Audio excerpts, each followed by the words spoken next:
It's not safe here.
No yielding, you I give up. piece of shit!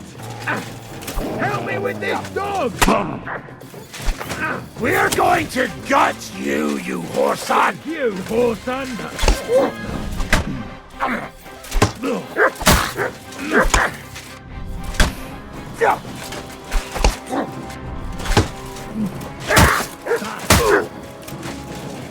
You wanna try me? You won't get me!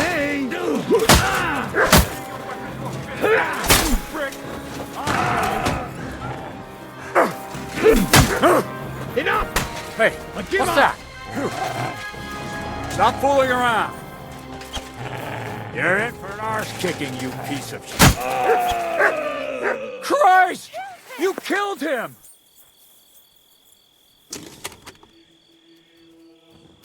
God, please!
Here, mutt!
Greetings. Do you need something? Stanya, I have good news for you. We caught the murderer. What? Really? Who was it? It was the von Groller's servant. He was ordered to do so by the young lord's mother. What kind of nonsense is that? I don't even know her. That doesn't matter. She thought you were consorting with her son and decided to kill you. But I hardly even talked to him. But thank you. Now maybe I'll feel better. I won't wake up at night thinking I hurt someone. I won't feel those fingers around my neck.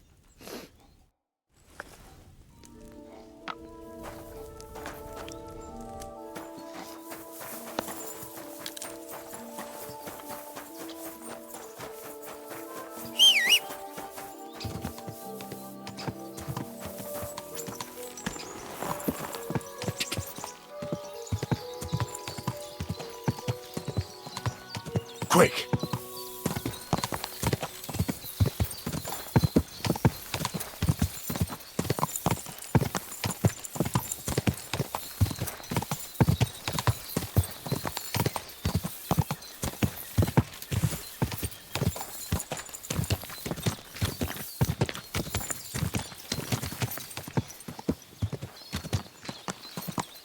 Go!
Whoa!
can't leave now.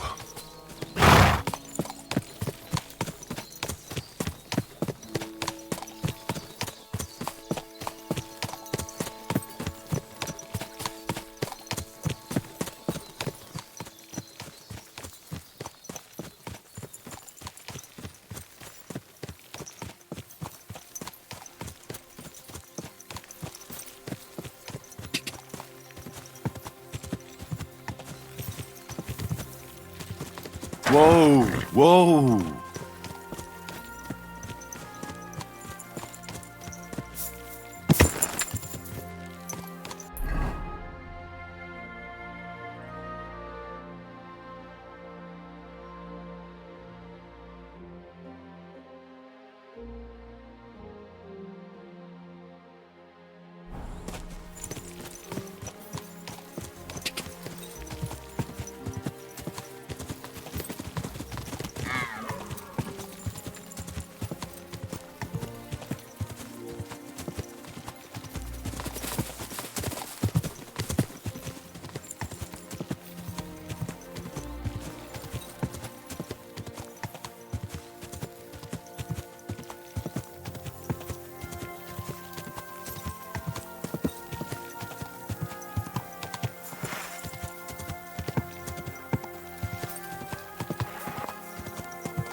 Whoa!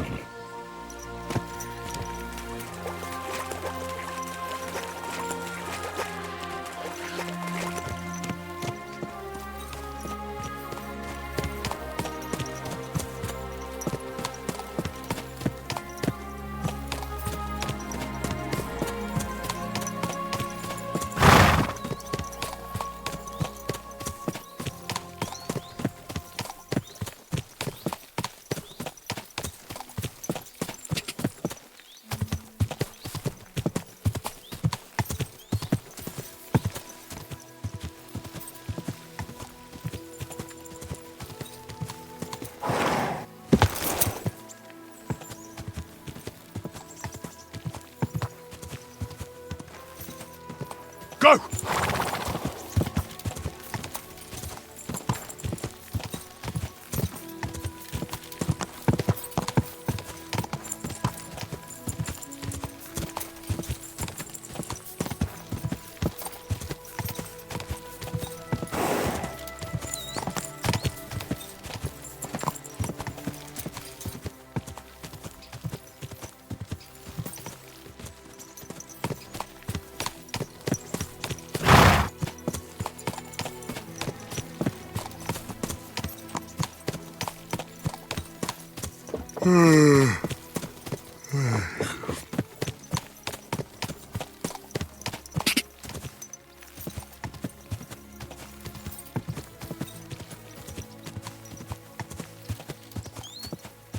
Go!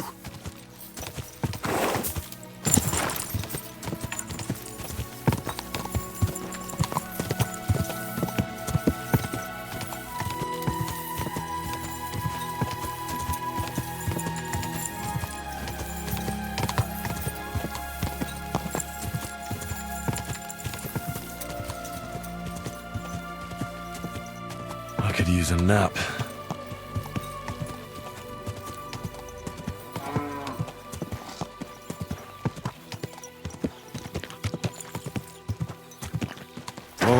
Go!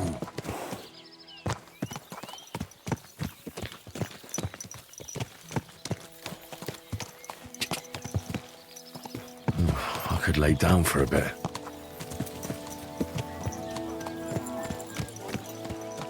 I'm not giving you a thing. Don't bullshit me or you'll be sorry.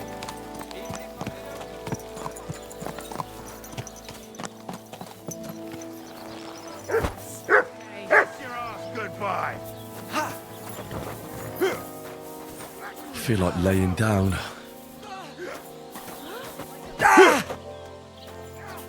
Don't Filthy hit him. vermin! I'll be done with you in a flash.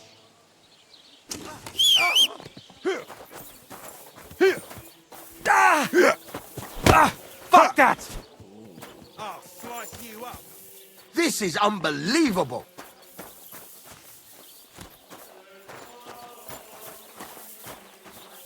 Watch where you're going. Go fuck yourself. Oh, Come on then. Hang him!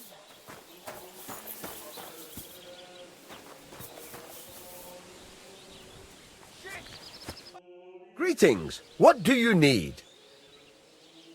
Can I spend the night here? We're not set up for that here. I'll pay you well if you let me spend the night here every now and then. Forgive me, sir. Unless you want to sleep on the hay. That doesn't matter. I'd even be happy to pay for that bed of hay. Agreed. I'll pay. I hope that'll be enough. Thank you, and a good night to you, sir. Where can I sleep here? There's a little shelter next to the gate, with a decent enough straw mattress. Farewell.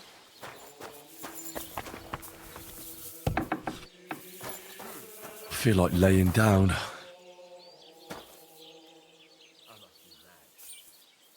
Huh?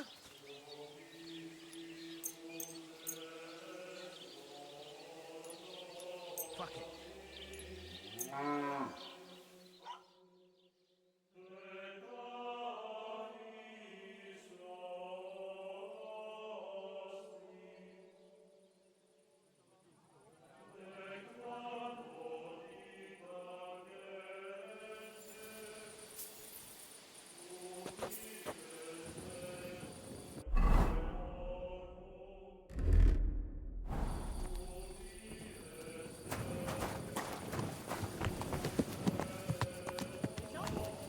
Are you looking at the moon?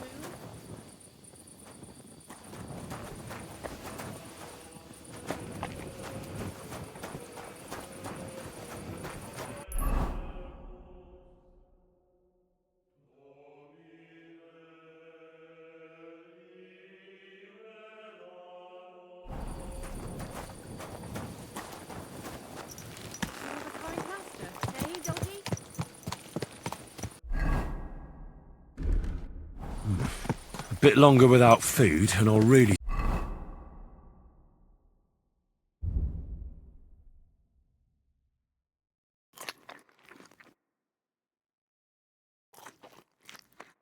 start to be grumpy.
Never again. I tried swimming once, and how did that end up?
Greetings, my friend.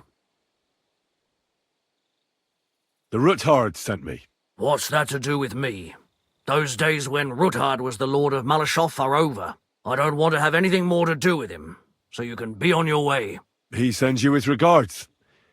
And he asked me to remind you that he's still paying for masses for your family, as the two of you agreed. Sakra. Nobody knows about that but him. That's why he told me. So you'd be sure I really did come from them, and this isn't a trick. Well, that changes things. Sorry for being a bit hostile-like, but times are tough. A man can't be sure of anything. Good to hear that Sir Quinlan still has a few friends left. Give him my greetings, and thank him for still honouring our agreement. Sure. I'll pass that on to him. So, tell me, what did the Ruthard send you for?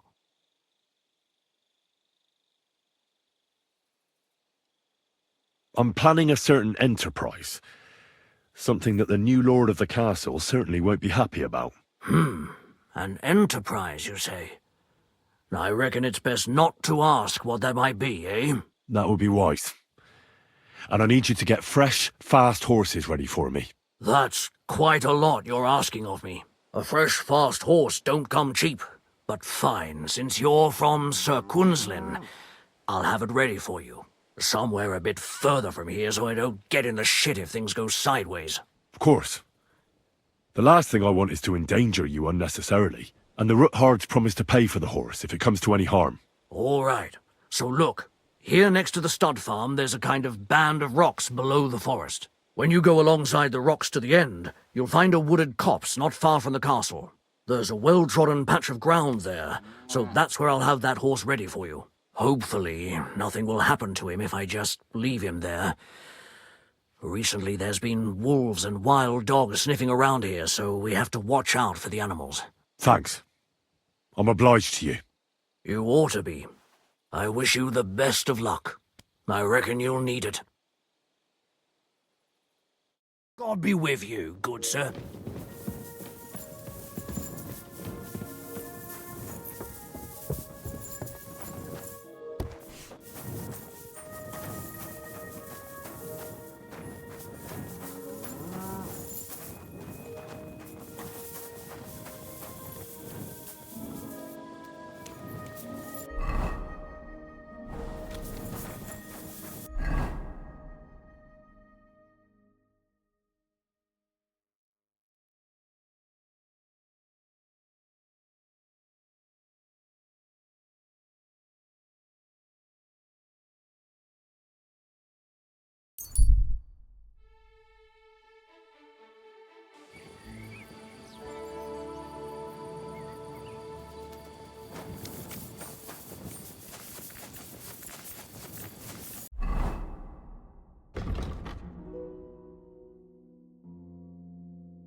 This must be the chapel Rosa was talking about. I was supposed to look through its arch for some old ruins. Well, let's see.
The chapel directed me here.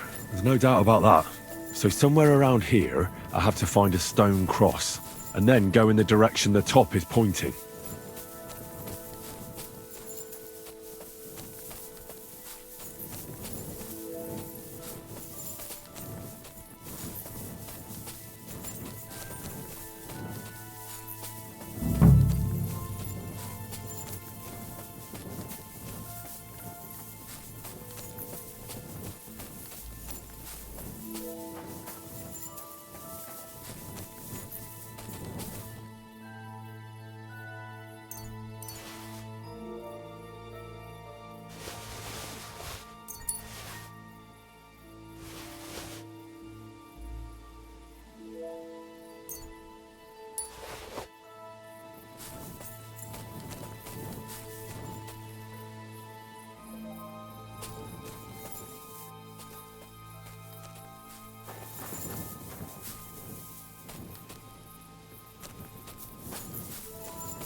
A cross in stone. This could be the place Rosa mentioned. I'll grab the spade and see if I'm in the right place.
Sit. Stay.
Heal!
Show me.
Is there something here? Search!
Come here!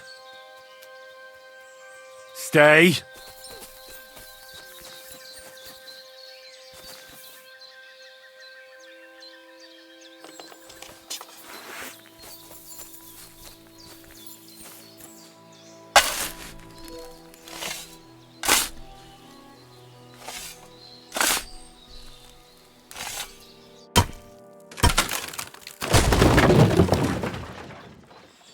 A tough job, but it was worth it.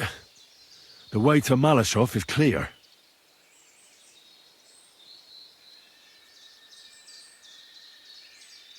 Now I get it. Those boards were supported by beams to hold the earth above, so there didn't have to be as much of it. Hidden and firm. Really smart. It's a good thing they did it that way too, so I didn't have to dig as much.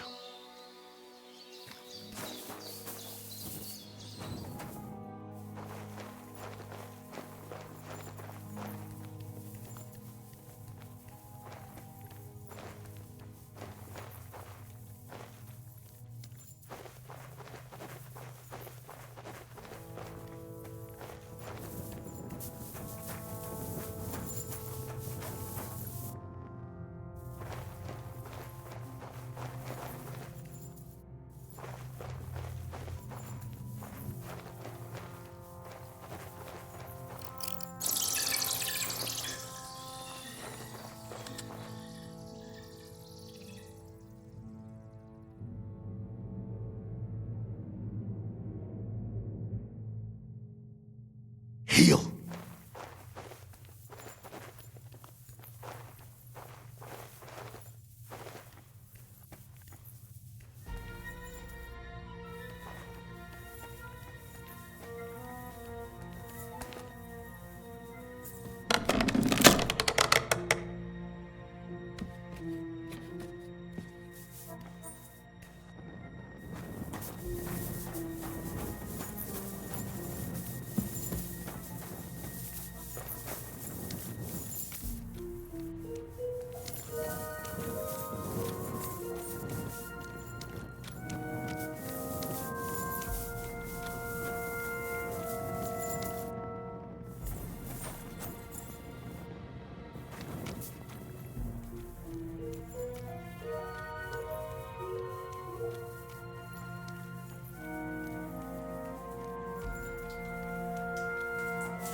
Damn it, that's cold.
This looks like it could be the wall of the Malashov cellars. There's no going back.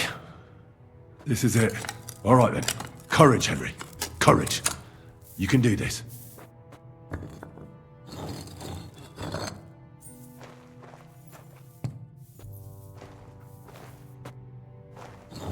This is going to take a while.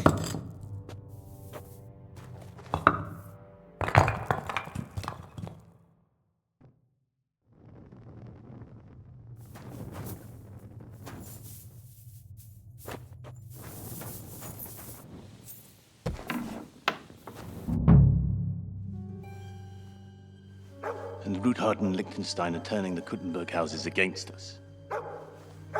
Bavag will deal with Ruthard. But Liechtenstein is your concern. How come you haven't caught him yet? He's slippery as an eel. He's hiding somewhere in the Jewish quarter. I sent spies to track him down, but they never came back. Flush him out of that hole of his. For fuck's sake! Why such concern, Otto? Kuttenberg is ours. Sigismund has the reins firmly in his hands.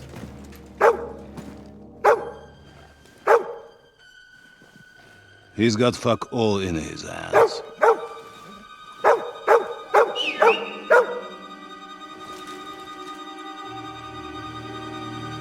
Sigismund thought at first he'd come to terms with his brother Wenceslas, clear the way for him to the imperial throne, and take the Bohemian throne for himself. But Wenceslas couldn't even get off his drunken ass and go to Rome for the coronation.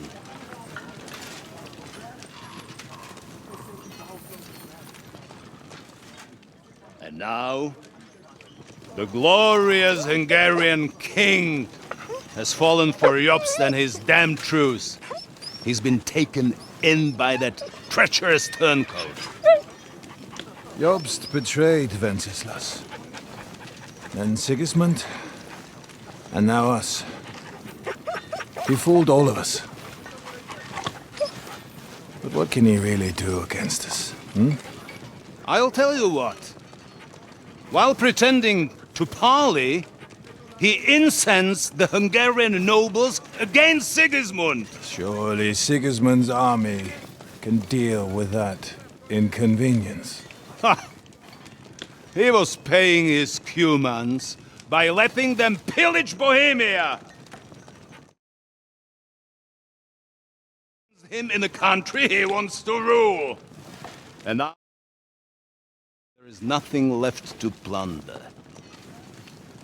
While we are shuffling our feet here, Jobst is surely mustering an army. What are we going to do? We've got K-Bone. That'll keep Hanush and the Lipa people at bay. If they ever want to see their heir alive. Jobst has Liechtenstein mustering other allies for him. We get him in our grasp, and Jobst will be like a fish out of water in Bohemia. I'll drag him out of that Jewish den with my own 2 hands. Count on me, sir. The betrayers of Christ, hiding a betrayer. They are rich. All that's needed is a good pretext. The Kuttenbergers will be quite happy if their debts to those usurers happen to go up in smoke. Yeah. You're learning fast, young man. Keep the gate open. A horseman, sir! Hanush is out of the game. The Kuttenbergers are taken care of, and we'll catch Liechtenstein. You'll see, my friend. Good times are coming. Your Graces, King Sigismund is convening the town council, but first he requests your presence at the Sedlitz monastery, without delay.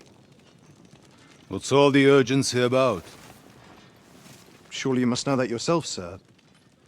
The captives fled Trotsky Castle and killed Istvan Toth while escaping. What?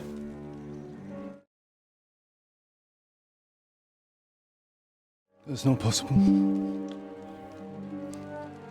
That's a lie. It is true, Lord Toth is dead.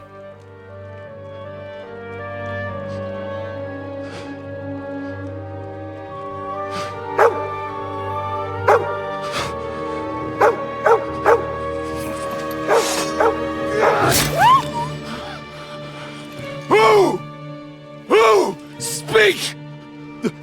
The messenger said something about Cobbler's bastard and some outlaws. I swear, by everything that is holy, I will find that whoreson, and I will rip out his heart!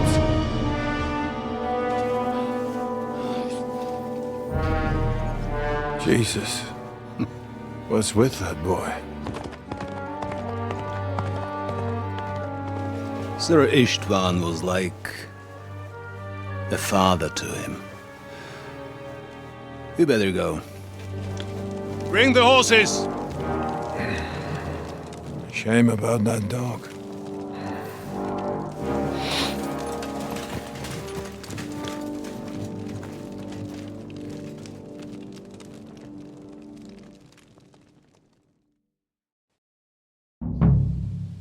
Lord von Bergel Luck was on had to my leave on side. important Now to business find with King Capon Sigismund. and get out of He here. took a small escort with him, so the garrison is slightly weakened now. So, be extra alert on your watch.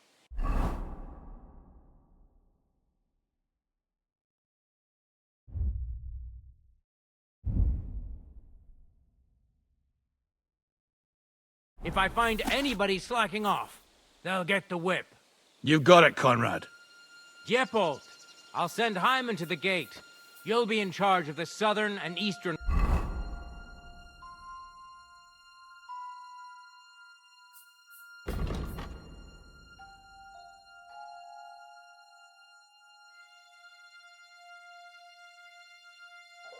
fortifications. All right, Conrad. I'll get right on it. Franz, run along back to the guardhouse and get some sleep so you don't fall asleep during the night watch. Aye, don't worry. The rest of you know your orders. You'll be sorry if you don't. Dismissed. And don't drink too much.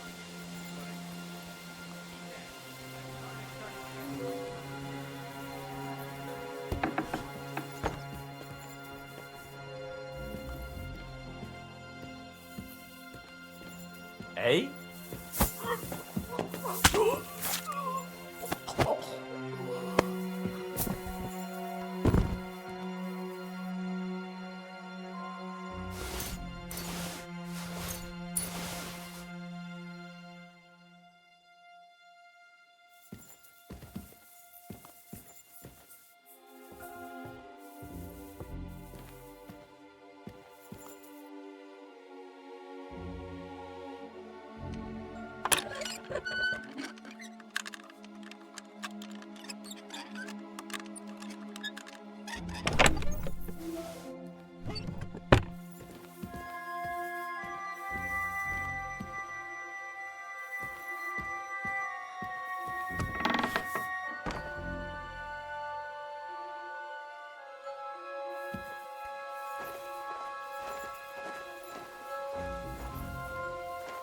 Come on then, show us what you can do, unless you're playing.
We'll see whose side luck is on today.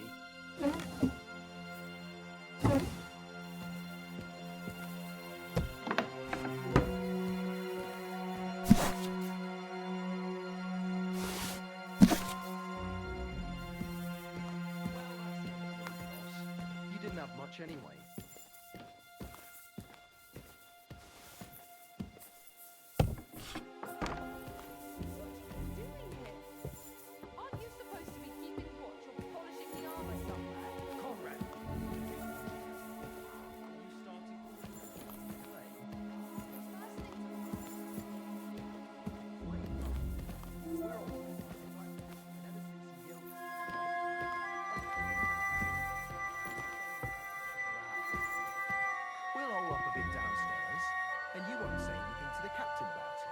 Have no fear. We'll just have a little nibble, with your kind permission. And we'll be as quiet as mice in the hall. We won't disturb you, trust me. I hope so. Now off with you.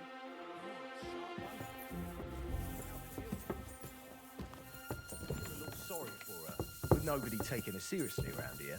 She's some third-rate daughter of some lord from who knows where, so she was actually quite lucky that old Otto took a liking to her. The thing is, everybody knows where she comes from and treats her accordingly.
Keep your voice down.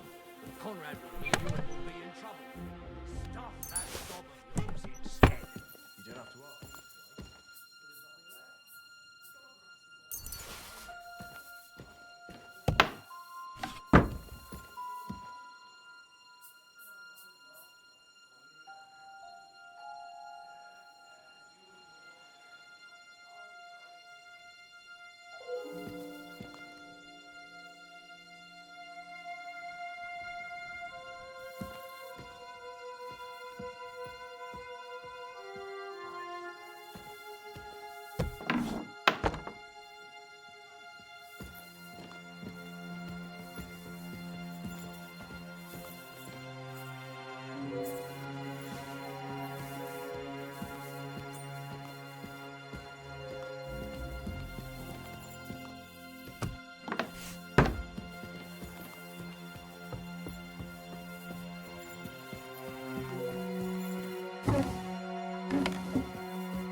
What is happening? Who are you? Quiet! If you make a peep, we're done for. Henry?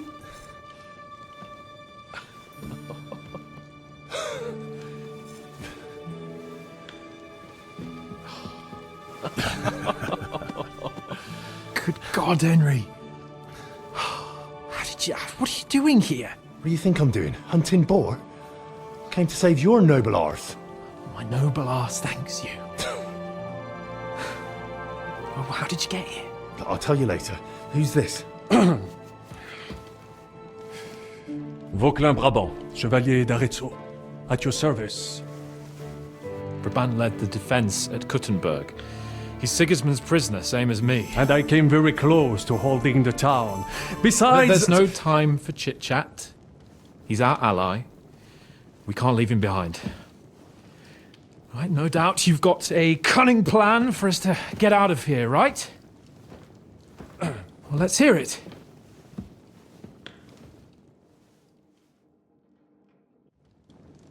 Of course I have a plan. Listen, I got to the fortress through a secret passageway that old Ruthard told me about. Von Bergov knows nothing about it. C'est magnifique! Very cunning. And so far, the garrison has no idea I'm here. We're lucky von Bergov left the fortress along with von Aulitz and some of the garrison. So I'll take you to that passageway, and we'll get out of here. We'll get to the forest not far from here. I'll have some horses ready there. We'll be gone before you can say the Lord's Prayer. Formidable! I call that an elegant plan. I myself had to sneak like that once during the siege of Arezzo. So, what are we waiting for? On y va! Wait. A passageway, you say? A dark, narrow passageway? Well, it's just a passageway.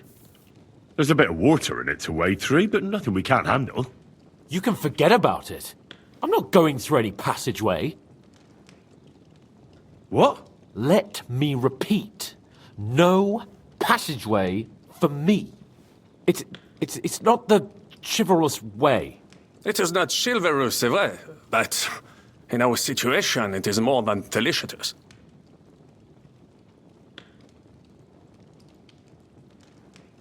Fuck chivalry now.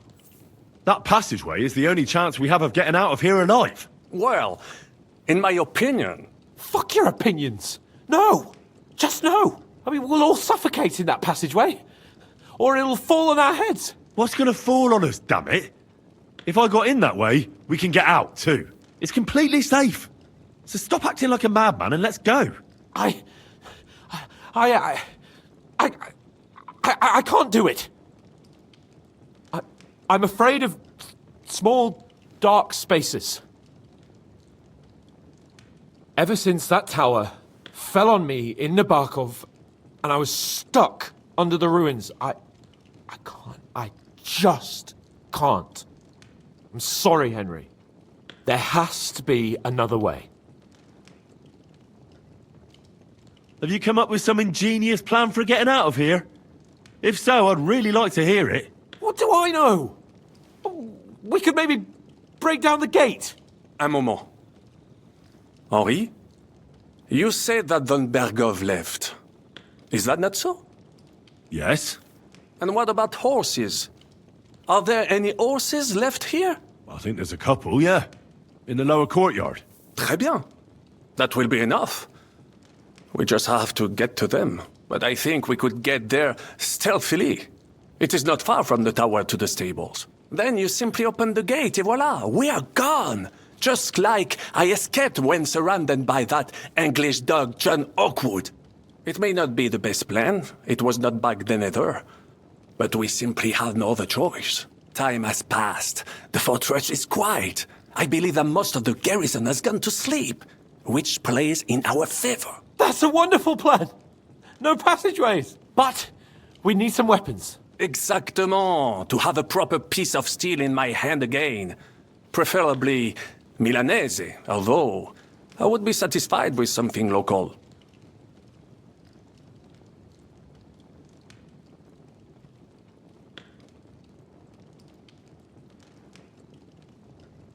Mince! But I need some weapon! Henri! Merci mille fois.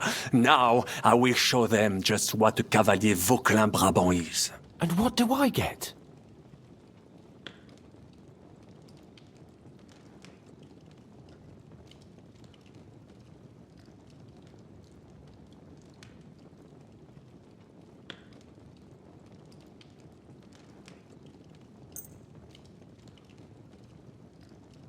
Thanks, Henry.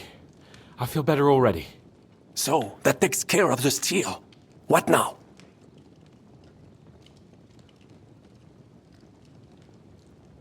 We don't have time to play hide and seek. Let's take the shortest route to the horses. And if someone tries to stop us, we'll fight our way through. Are you sure? I mean, wouldn't it be better if we went ahead and took stock of the situation? Je suis d'accord. I would not risk more than is absolutely necessary. Fine. You're right. I'd better go first and let you know when it's safe to come. And how will you let us know? Well, the stables can be seen from the entrance hall. If you signal us with a torch from next to the horses, we'll head towards you. Agreed. Good idea. Wait for my light. But you must be absolutely certain that the way is clear. If you have any doubt, do not risk our lives. Better to come back to us, and we shall go together. True. And if we don't hear from you or see your signal for a long time, we'll try to make it on our own. Précisément. We cannot sit here forever. Right. Got it. I'm off. Rabant, keep watch by the stairway. I'll go to the window and wait for Henry's signal. I think it would be better if you watch the stairs. Why's that? You are younger. You have better hearing.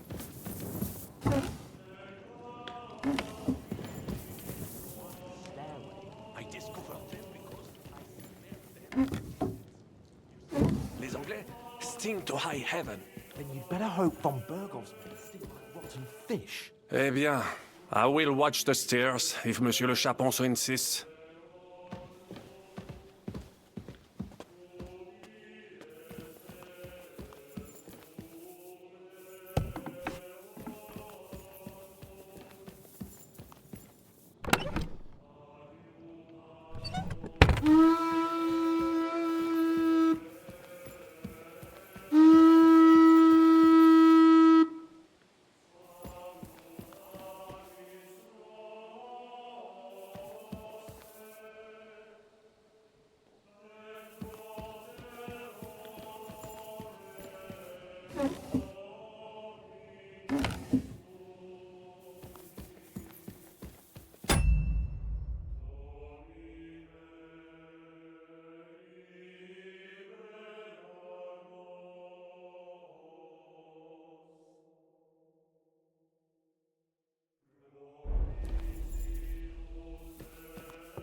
Hey?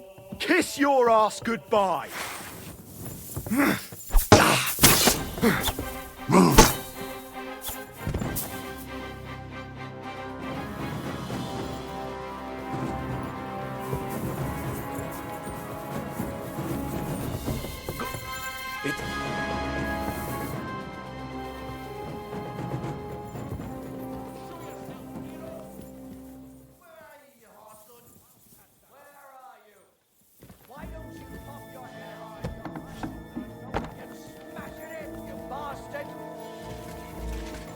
I'll kill you! Stop hiding! Don't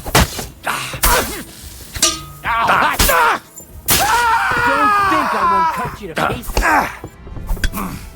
Now you mind, you bastard! We're gonna get you, you horse! The pillory's too good for you. I'll chuck you up on the spot. Shoot your head off! Show your shit stuff! I'll kill you for that! Hey! Get him! I'll hack you up like you deserve. Come on then, pig you are!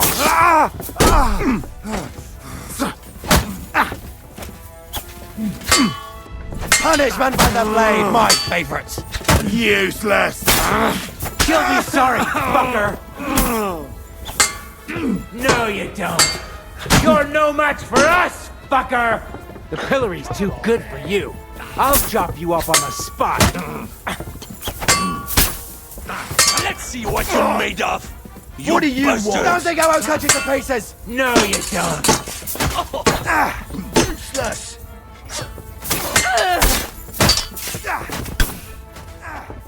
That's him! That won't work on me. Alone. I'll rip your ass open. Bad luck. Punishment by the blade.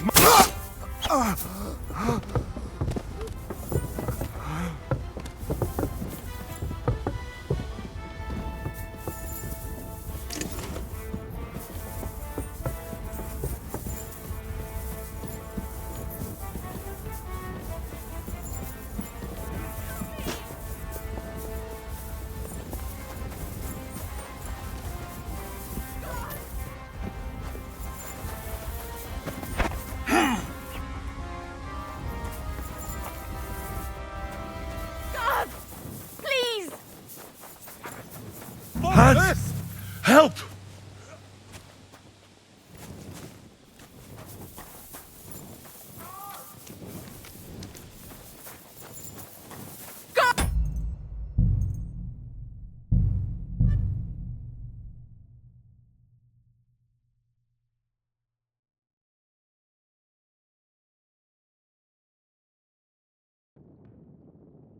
Brabant, keep watch by the stairway. I'll go to the window and wait till you see. I think it would be better if you watch the stairs. You have better hearing. You said you once discovered a dozen English spies.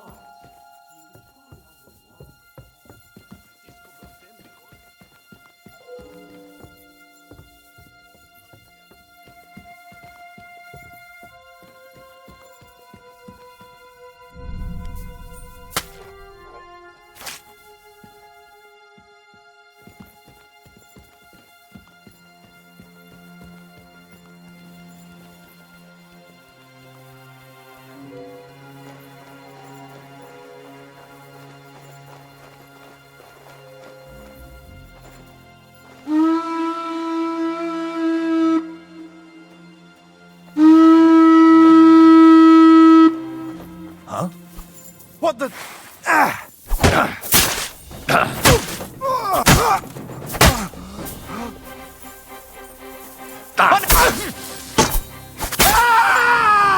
want to try me?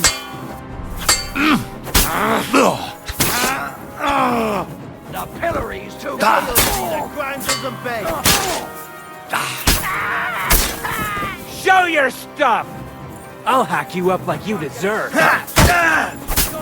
Killer! I'm with you. Take that, you shit! Think I won't cut you to pieces? What do you want? Useless!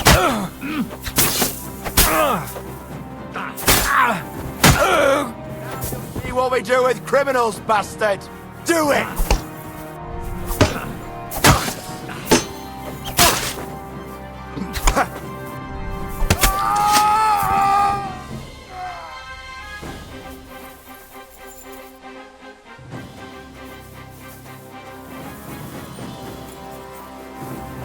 Show what you... I'm bleeding!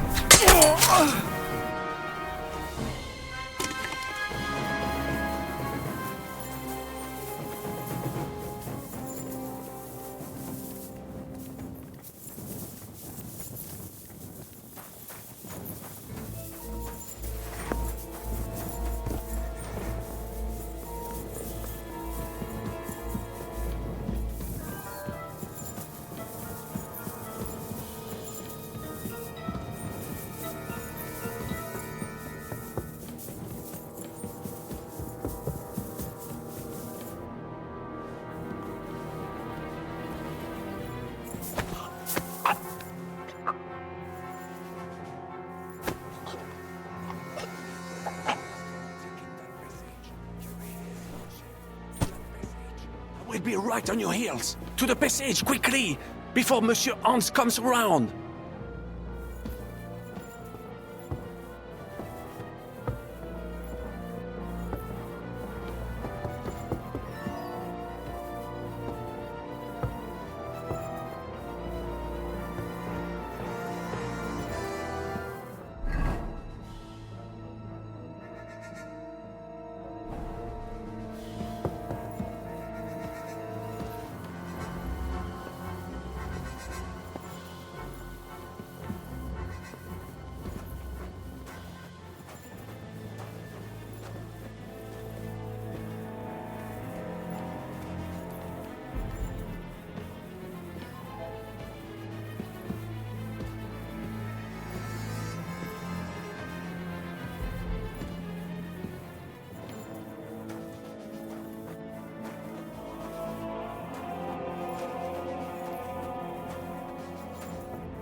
So, Sir Hans, just a few more steps, and we're in the passageway.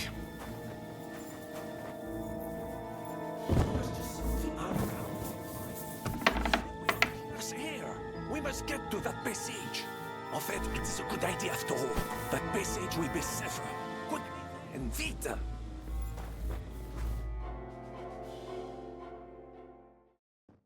Oh. What the hell is going on? Henry, why is my head pounding? You must have banged it while I was carrying you through that passageway. What passageway? You see, Monsieur Chapon, you finally overcame your fear with a little help from a friend. Now, I have some horses ready a short way from here. Let's get moving. Fine. Let's go then. But we're not going to speak of this ever again. Never. Understand? I won't breathe a word about it. Same as how you got shot in the arse in Talmberg. I will enjoy hearing that histoire. Monsieur Chapon kept that a secret from me. Would you please shut up? Let's get out of here.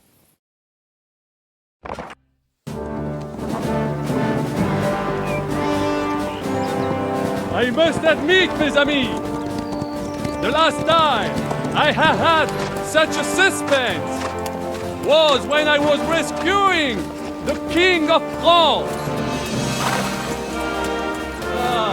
Oui, monsieur, you were surely brave.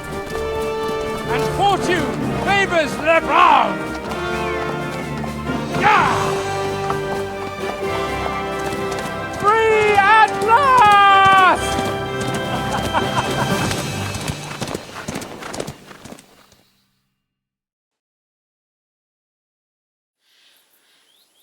Thank you for coming for me, Henry.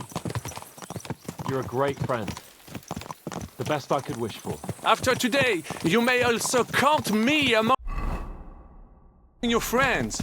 I, Vauquelin Brabant, chevalier, aventurier et voyageur. I'm at your service, mon brave Henri. And I have an excellent idea. In your honor, I shall name my new horse after you. Pleased to meet you, Sir Vacula.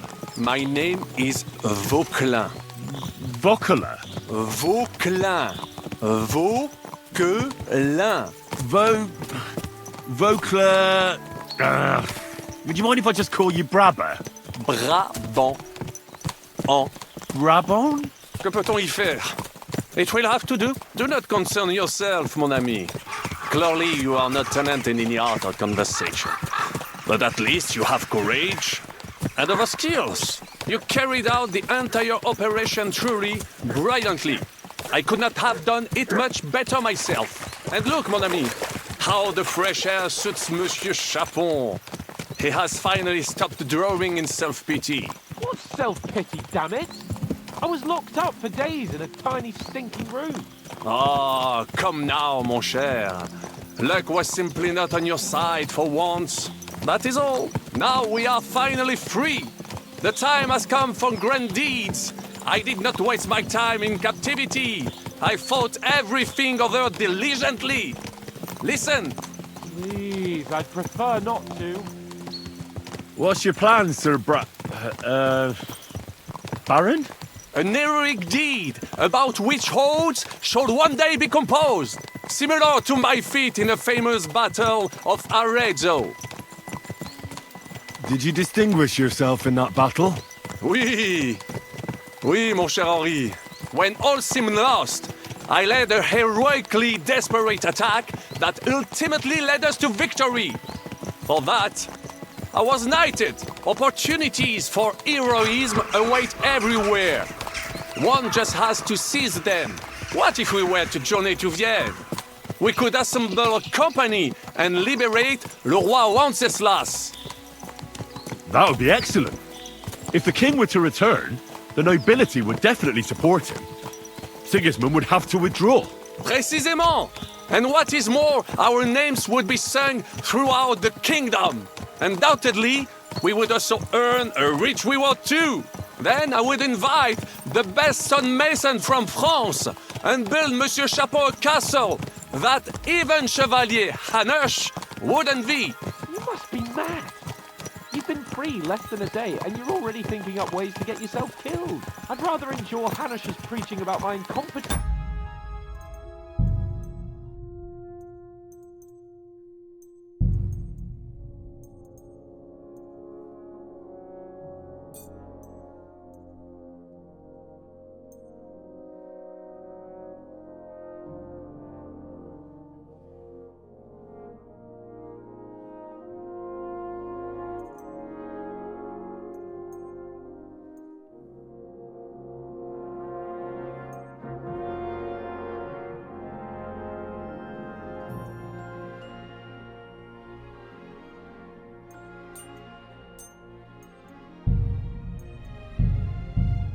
Listen to this chapter, we'll see what happens next. But the first thing that I need is to get good and drunk.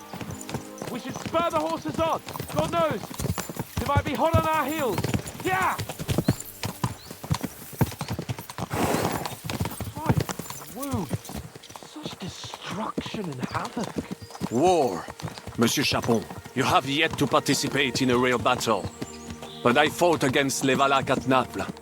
And les Anglais in Bourgogne. And that is how war looks, whether in Italy or La Bohème. It is always the same. That's not war, it's barbarism. What value did this village have? Eh bien, I would estimate 5 courtyards. Annual revenues could be perhaps, several hundred groschen. That's not what I meant, Buckalin. No fortress. Maybe one fortified courtyard. Practically insignificant militarily. That's not how war should be fought. This is unjust. Do not give way to sentimentality, monsieur. A village could harbor spies and saboteurs or supply the enemy, and destroying enemy assets is an effective tool of war. Wars are not decided only in battles. There are not even many of those.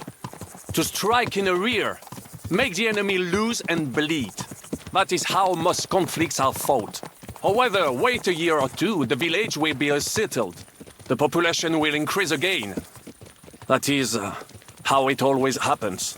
But we're the nobility. Our task is to lessen the chances of such things happening.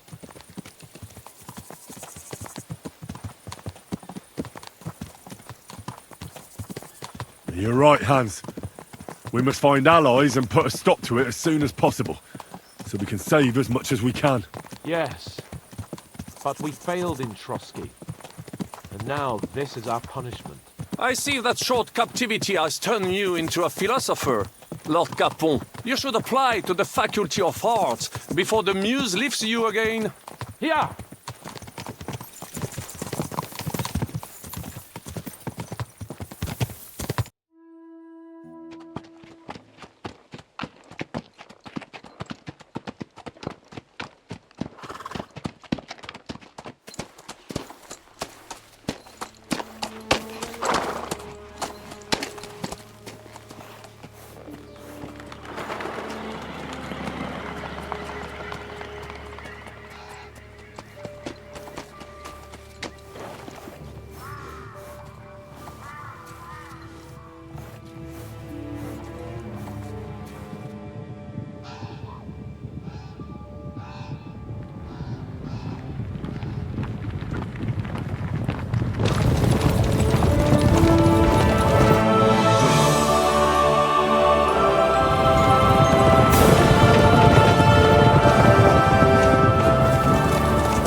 In the whole wide world, we run into this pair of scoundrels.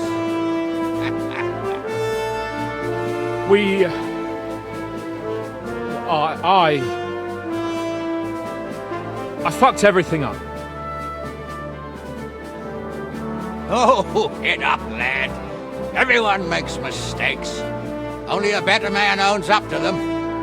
At least we know now what kind of vermin we're dealing with. What brings you here? We just escaped from Malashov, and right now There's no time for haste. One thing at a time, my boy. Word reached Ratai that you pair got yourselves into a nice mess. I'm glad to see you both in one piece. So, let's hear it. What happened? It's best if Henry tells you. I wasn't around for half of it. No sooner had we spied Trotsky on the horizon than everything started to go to hell. We made camp by a pond with the intention of heading for the castle at first light, only we were ambushed by bandits in the evening. They killed all our men and took everything they could carry, including the letter for von Berghoff. And how did you two manage to get out alive? Just by a stroke of good luck. We were both in a bad way. We might not have made it if a local herb woman hadn't taken care of us. Only after that, we couldn't get into the castle, though. We looked like a pair of beggars. And the bastards treated us as such. But you did get into Trotsky in the end, didn't you? Von Berghoff received us and heard us out. It seemed like he was on our side. We even helped him out several times. Until we found out he was just stringing us along. It all came out after we set out with von Berghoff's men to deal with the bandits who were rampaging in his domain. The same ones who attacked us at the start. Only they ambushed us and took me and Henry captive for ransom. But it turned out these very outlaws are on our side. They're fighting for King Wenceslas on the orders of Sokol of Lamberg. Well, I'll be damned. So von Berghoff has been the real enemy all this time. And Zizka is actually our ally. Zizka? He's the captain of those outlaws. That name doesn't ring a bell. I think you'll meet him soon enough. What impression did he make on you?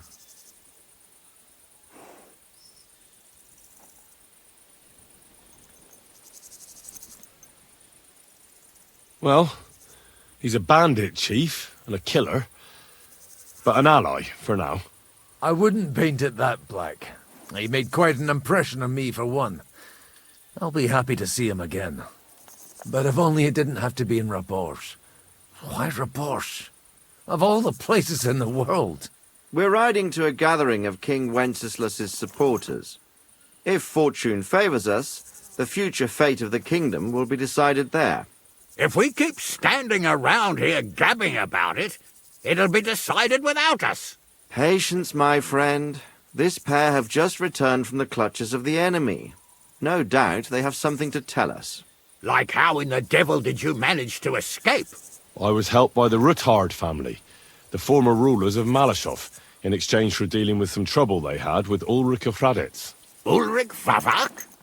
But he's the mint master. Well, he won't be for long, if it comes to light that he's been putting his sticky fingers on the royal silver. It seems you've been pretty busy. But don't forget to say what you found out from von Berghoff in Malashov. Sigismund has convened the city council. Markvart von Aulitz will be there with him, too. The word is, Sigismund is going to make an important announcement there. He picked a nice time for it. But at least he won't be sticking his nose into what's going on around.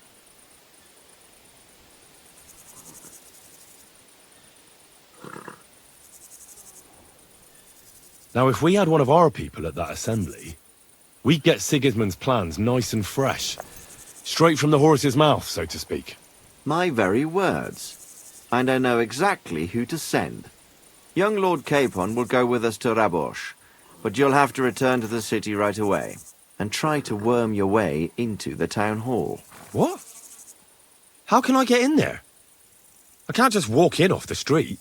You've got the dirt on Vavak, and you don't know how to use it? Just tell him either he gets you into the council chamber, or you get him on the gallows. It's worth a try, right? I hope that assembly really is important. If Sigismund is just going to announce an increase in taxes, there's not much point in my being there. Well, at least you can enjoy watching the long faces of the councillors when they hear it. And don't worry, I'll eat and drink in Rabosh on your behalf. If I come back and find you there under lock and key again, I'll leave you to rot. T'inquiète. I will go as well, and I will not let your friend out of my sight. Hans? Who's this? Vaclin Brabant, Chevalier d'Arezzo, at your service. he was a captive of Lord von Bergov's, like me. He defended Kuddenberg against Sigismund. In that case, he'll be a welcome guest at Rabosh. You don't know what you're promising, Baron. Watching Sir Hans is a job and a half. The main thing is to watch out for yourself, Henry. As soon as you can do so without raising suspicion, come and join us. He'll manage it, but now we really need to hit the road. Safe travel, Henry. Adieu et bonne chance! And to you. Hopefully we'll meet soon.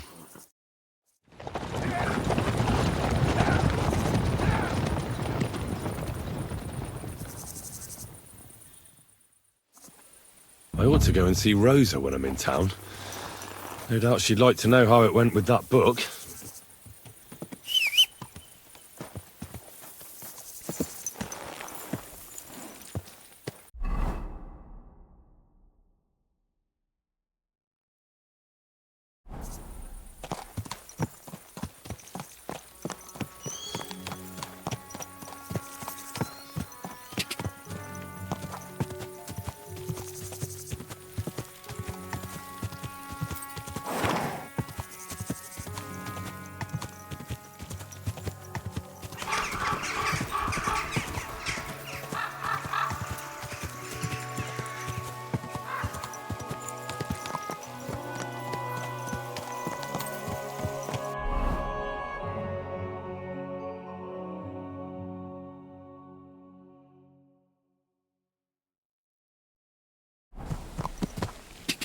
Go!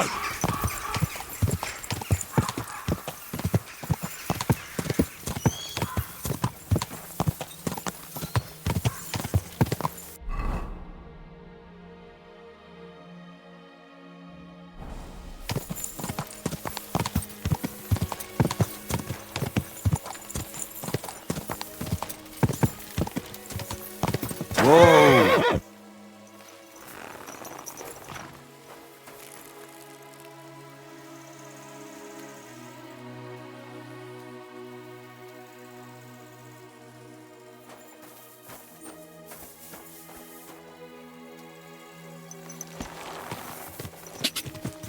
Go!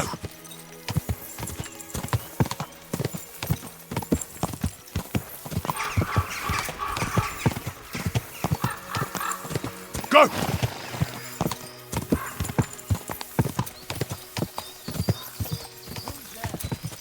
Whoa! You're a dead man!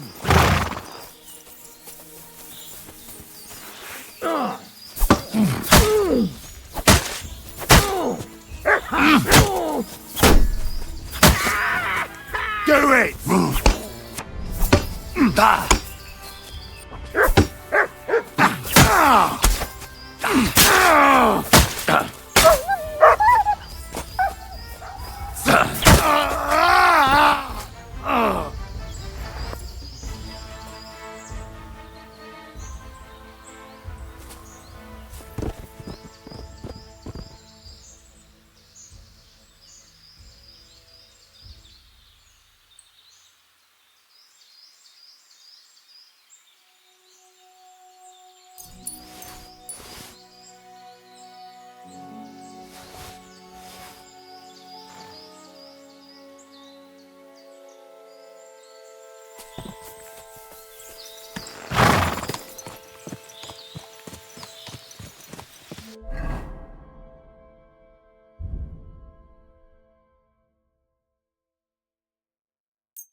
Go!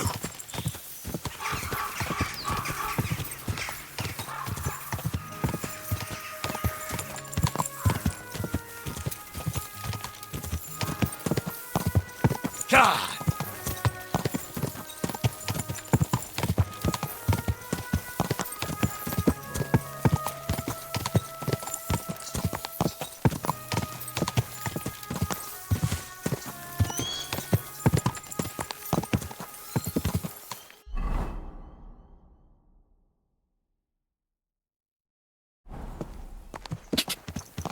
Go! I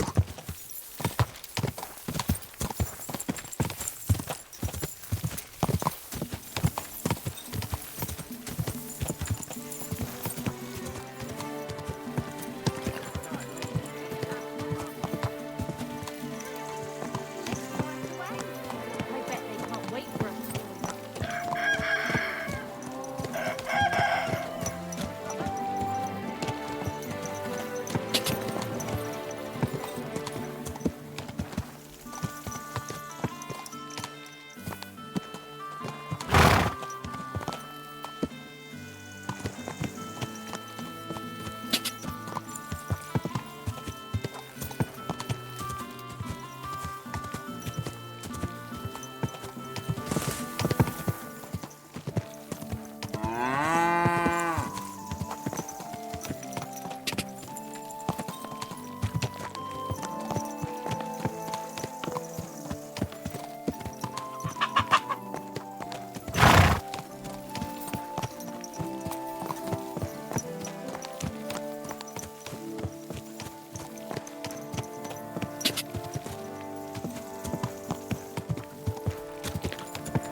Good day to you.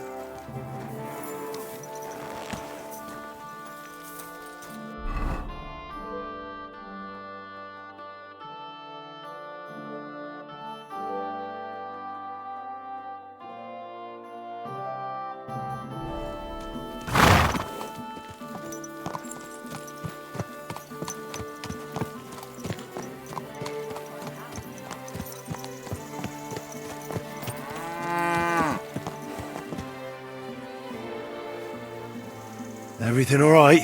Eh?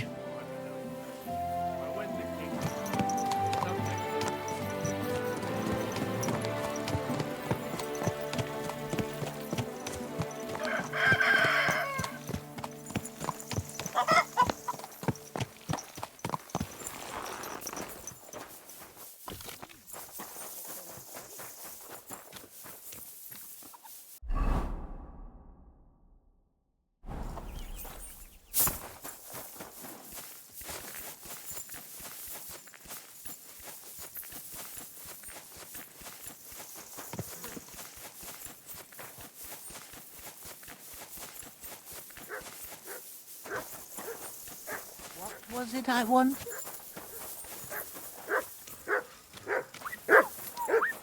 At your service, sir. Show me your wares.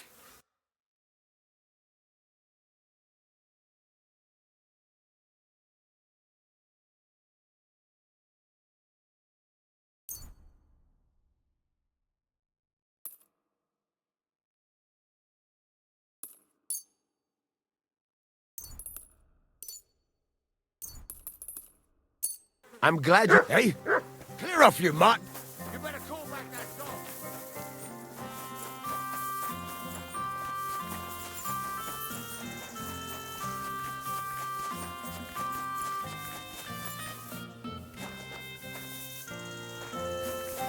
Shoo! I hope that mutt didn't bury it. Look what I have for you.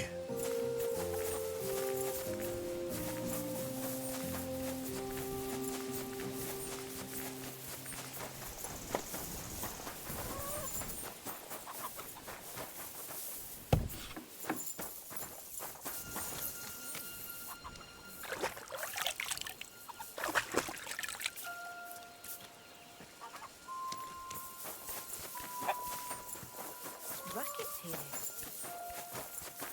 What?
Go!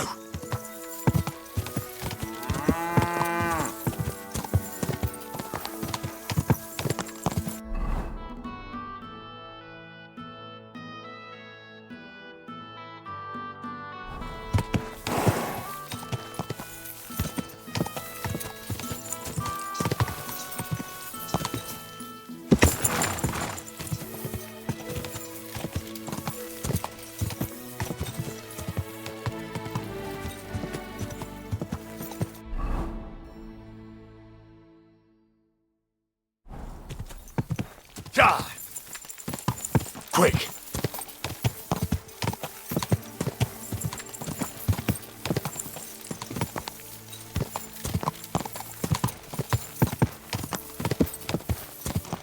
Go!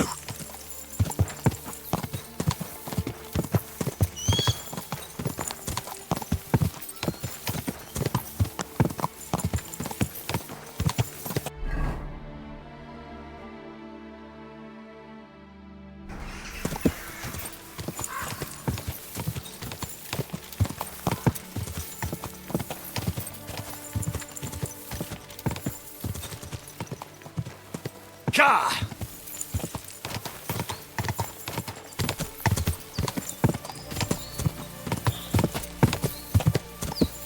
No.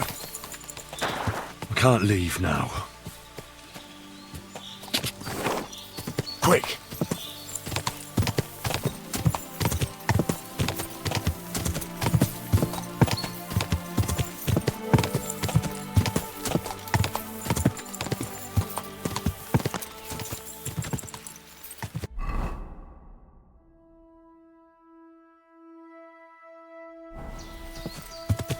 Go!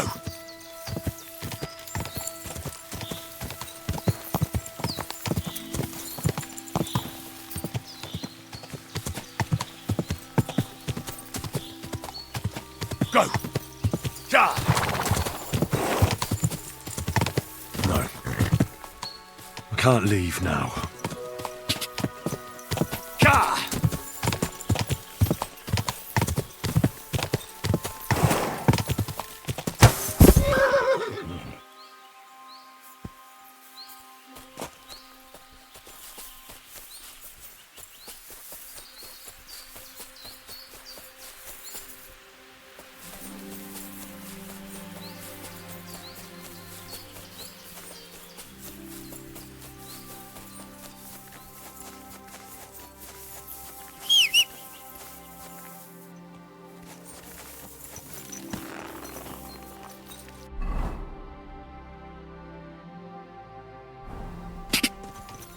Go!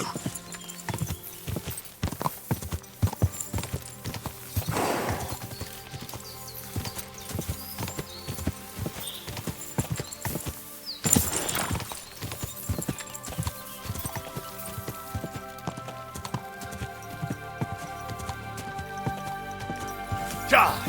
Ja!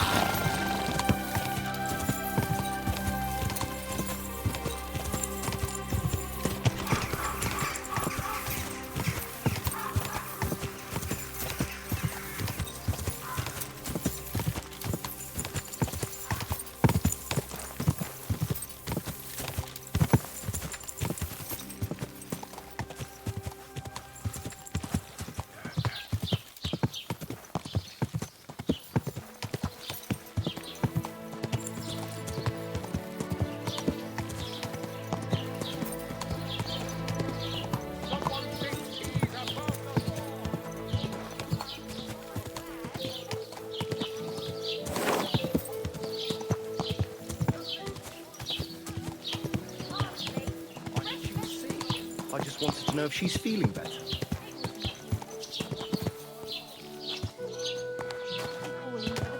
But women are made of stronger stuff. I'll drop by and visit her sometime then. Feel free. You're no longer in mortal danger.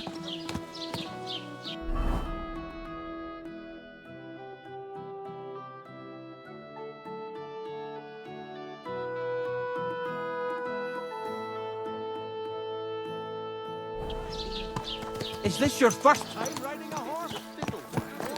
They say he went to bed healthy, but never woke up.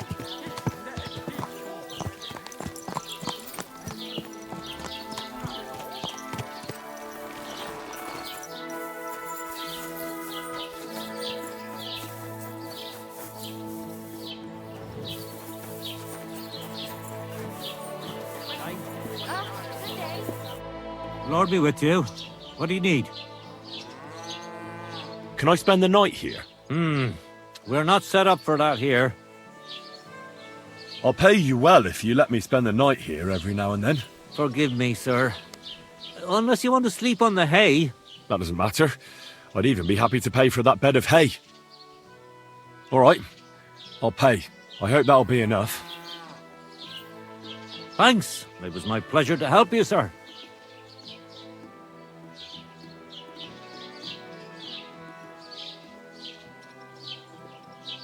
Where can I find a horse trader here? Unfortunately, here in the village they only raise horses for the harness. But Hannah in Grund has nice riding horses. It's best if you go on the main road to Miskovitz, and then north through Horsham. You can't miss it. There are all these old mine shafts all over the place. I know, sorry. He's getting old and losing his wits. He's half blind, as good as deaf. When he takes the light, he bites the hand off. I'll give him a bit longer before I take him to the mines. I don't want to wait for him to bite someone. Aye, he is. When he was little, he fit inside my hat. He was such a cute puppy. We'll miss him when he's gone. You should get another puppy. Everyone needs something to cheer them up.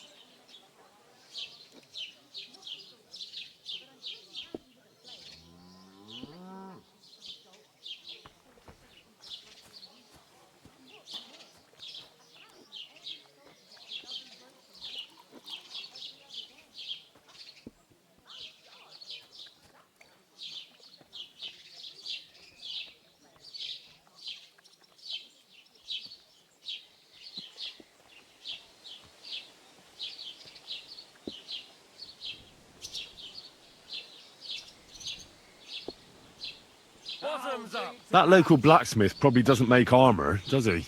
Nah, he certainly doesn't. He can fix pretty much anything, but otherwise he only makes tools and horseshoes. On the contrary, you can find the best smithies in the city. They flutter around the mines like flies and shit.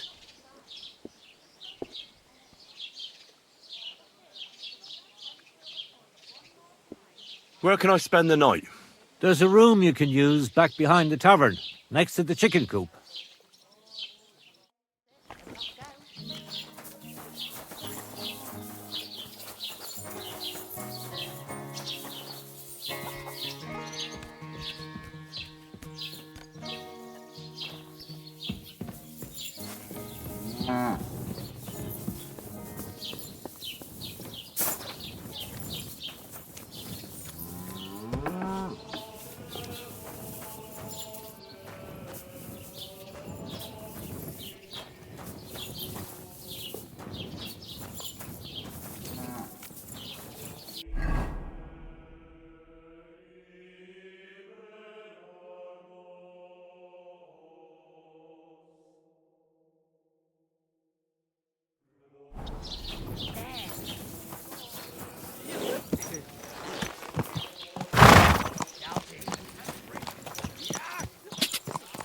What a load of...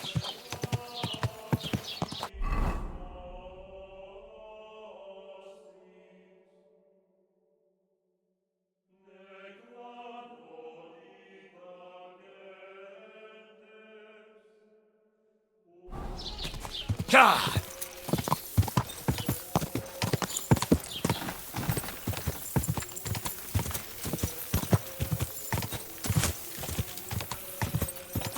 Stop!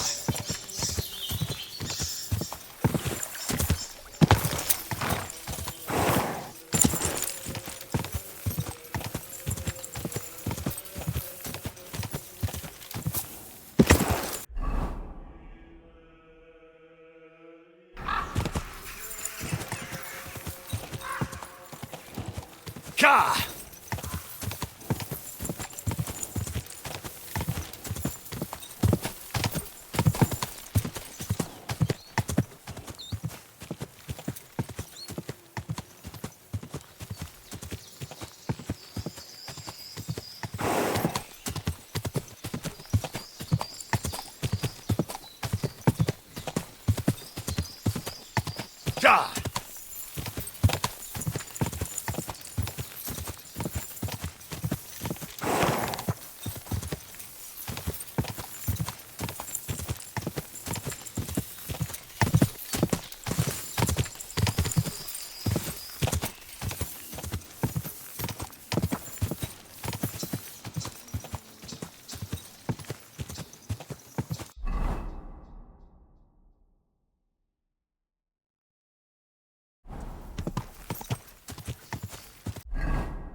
Go!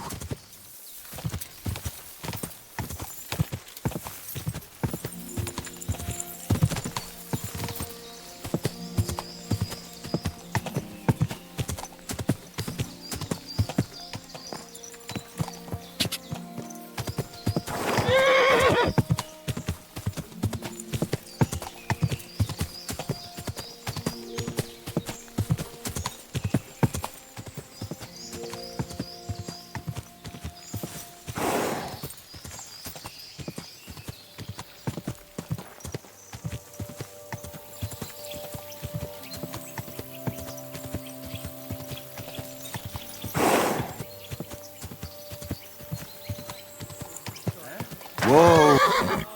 And get out of it. Right now. Everyone get over here! We've got an intruder!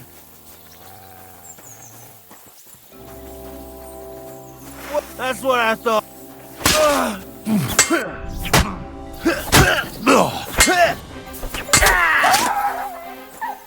I've been waiting for you!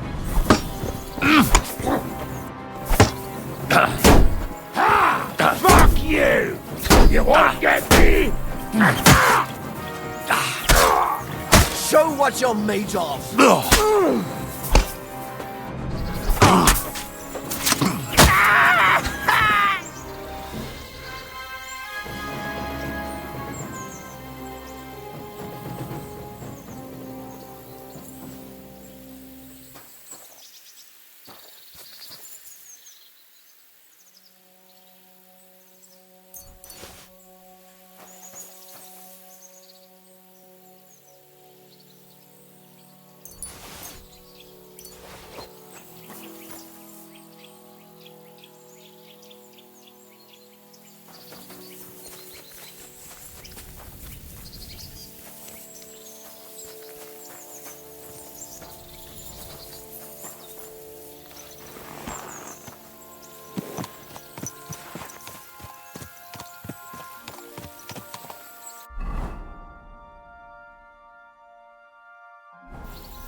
Go!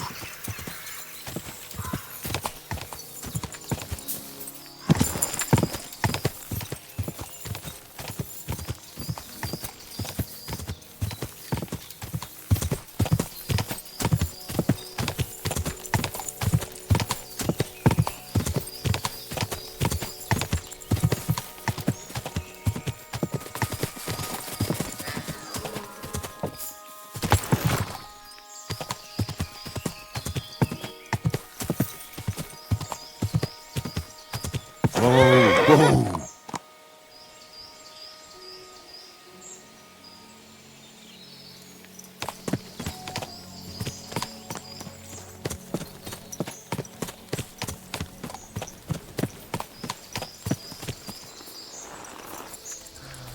Christ, what a day.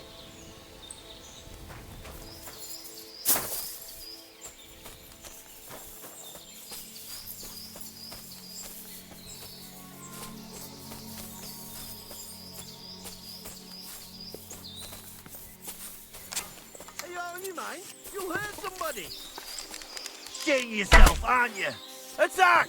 Come and help us!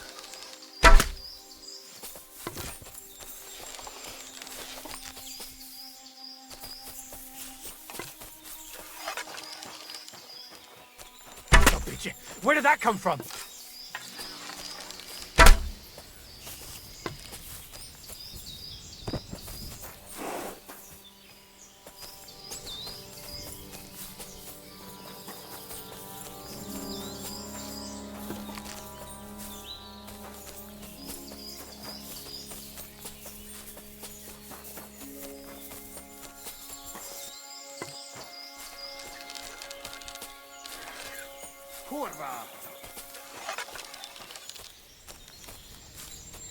To hell with you!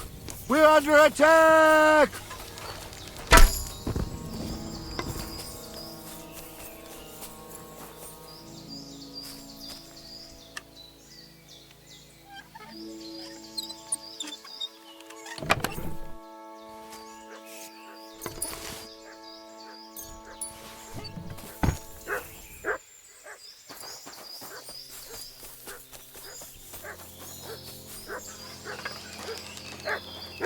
It's a trap! You're in for an ass-kicking, you piece of shit!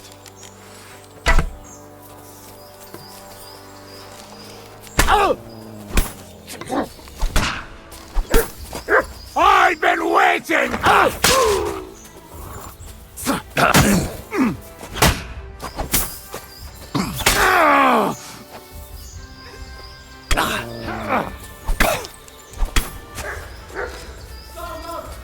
Christ! I'm bleeding!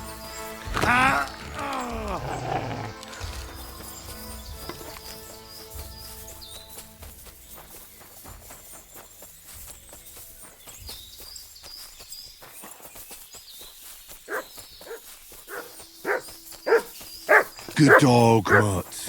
Show me.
Quick!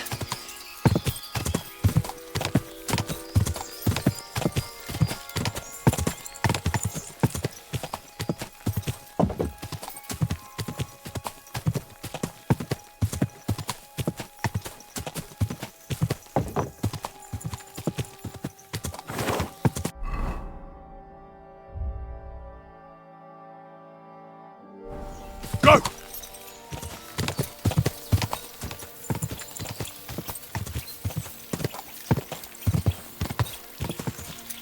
Whoa! Whoa!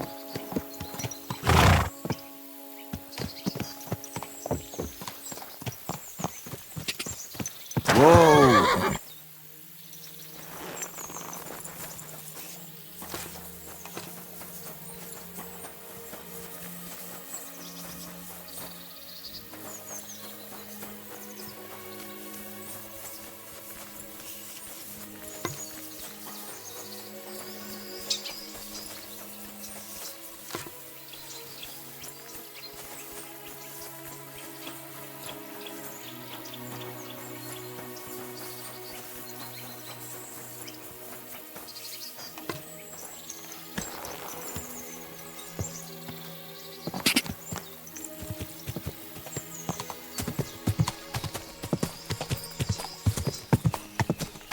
Whoa!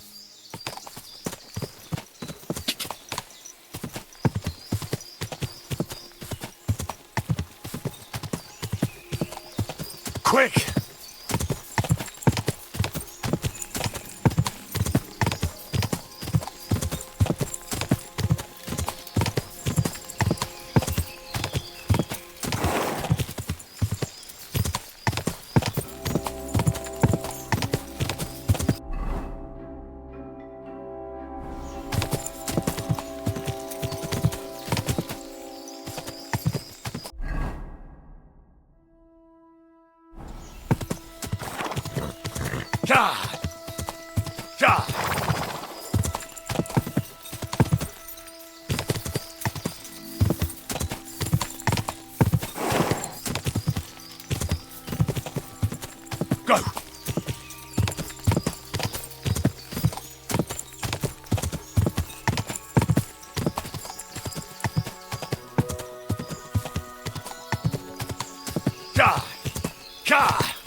Go! Go! Quick!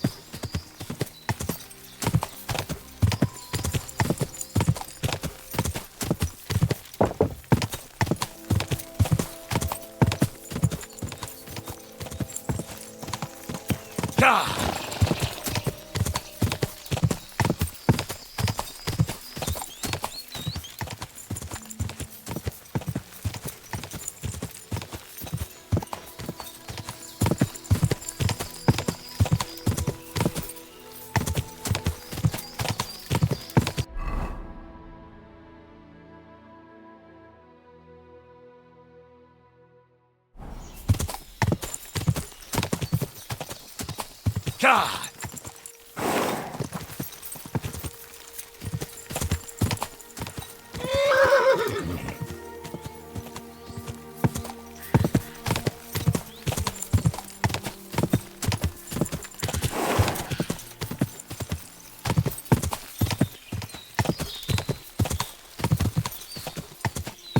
God!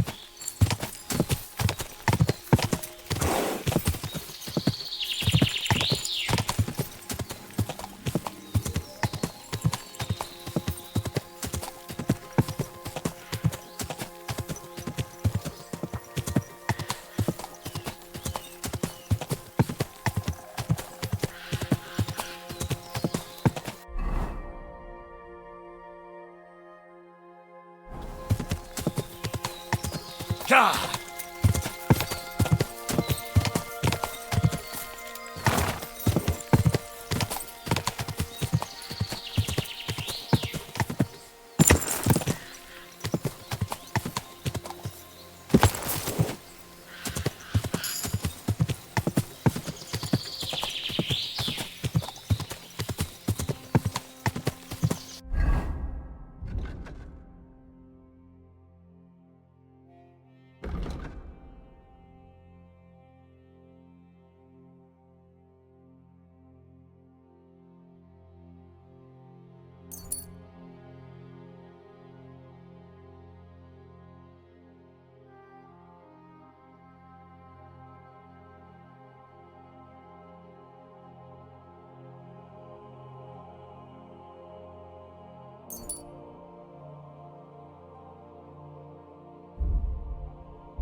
God!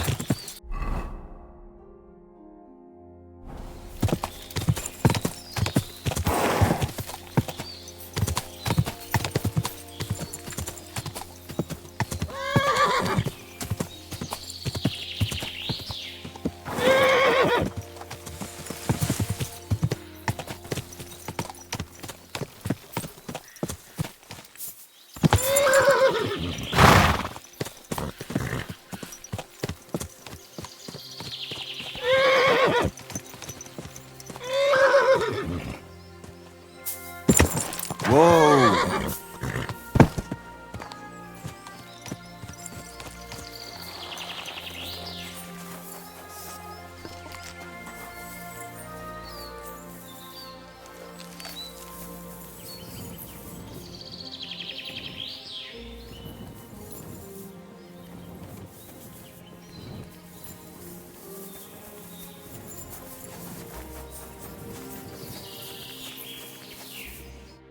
Greetings. Do you need something? What's going on here? Well, Ma's gone crazy because Pa hasn't come back from the village yet. Try and tell her to calm down. I don't know what else to say to her. You live here? In the woods? Well, it wasn't our choice, believe me. But it's a long story, and I don't want to hold you up. Farewell, my friend.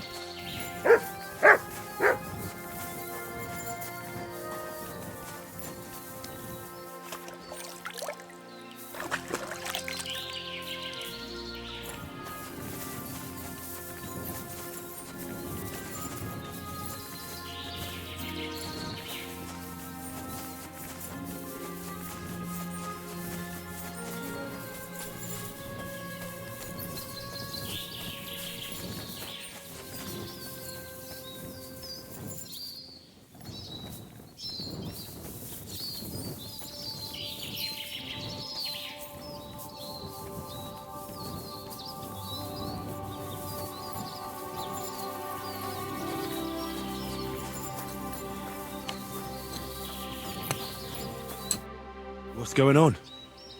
Do you need help? Thanks for stopping here. My husband Mikush hasn't returned from Billany. Me and Vendula are awfully worried about him.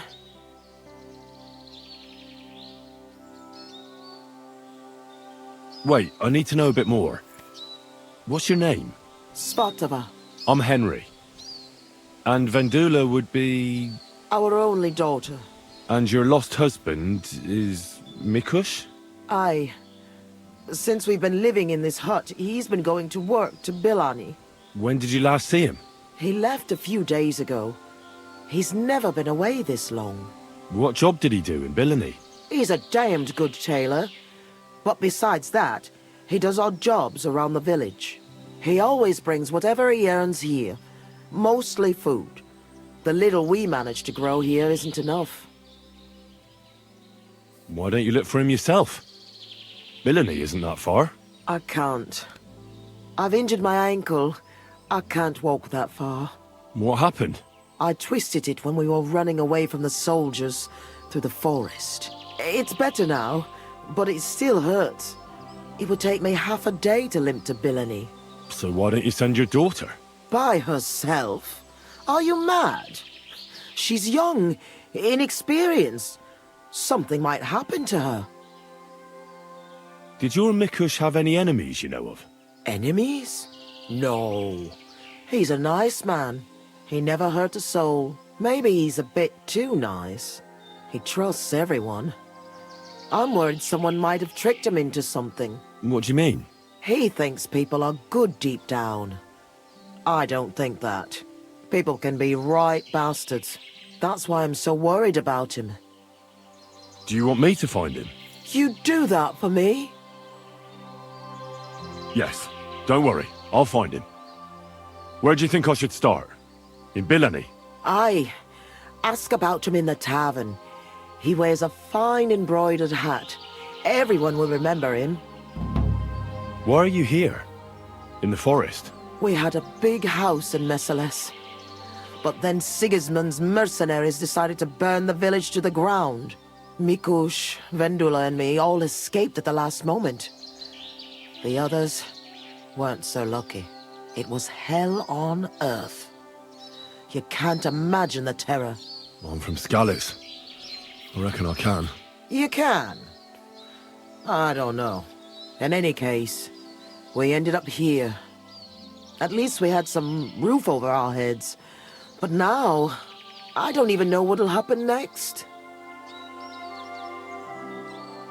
Why did the soldiers attack your village? Why? Good Lord, such a question. They didn't ask us anything. The worst thing is, the village paid some mercenaries for protection. But they took off the moment they saw horses kicking up dust on the horizon. I'm glad old Svartosh, my father, didn't live to see it. His heart would have burst. How are you getting along here? Now, quite miserably. I hope you find my Mikush soon. We won't be able to go on without him. I'll try and look for him. Oh, bless bless you, kind soul. And good luck.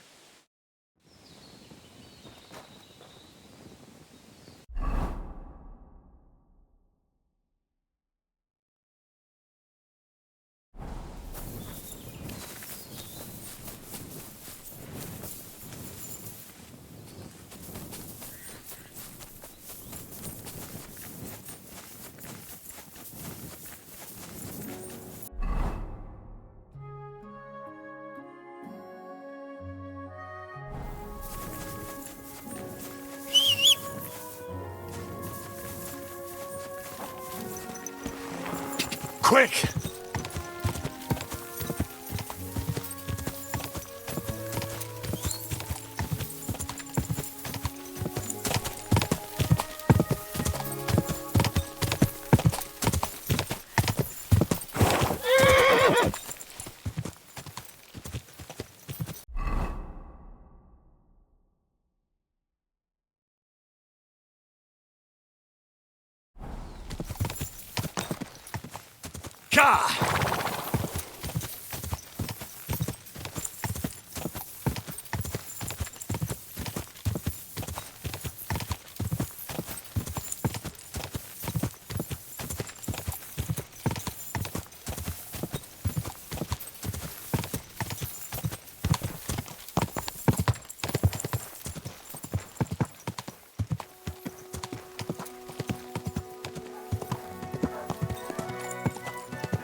Whoa! Whoa!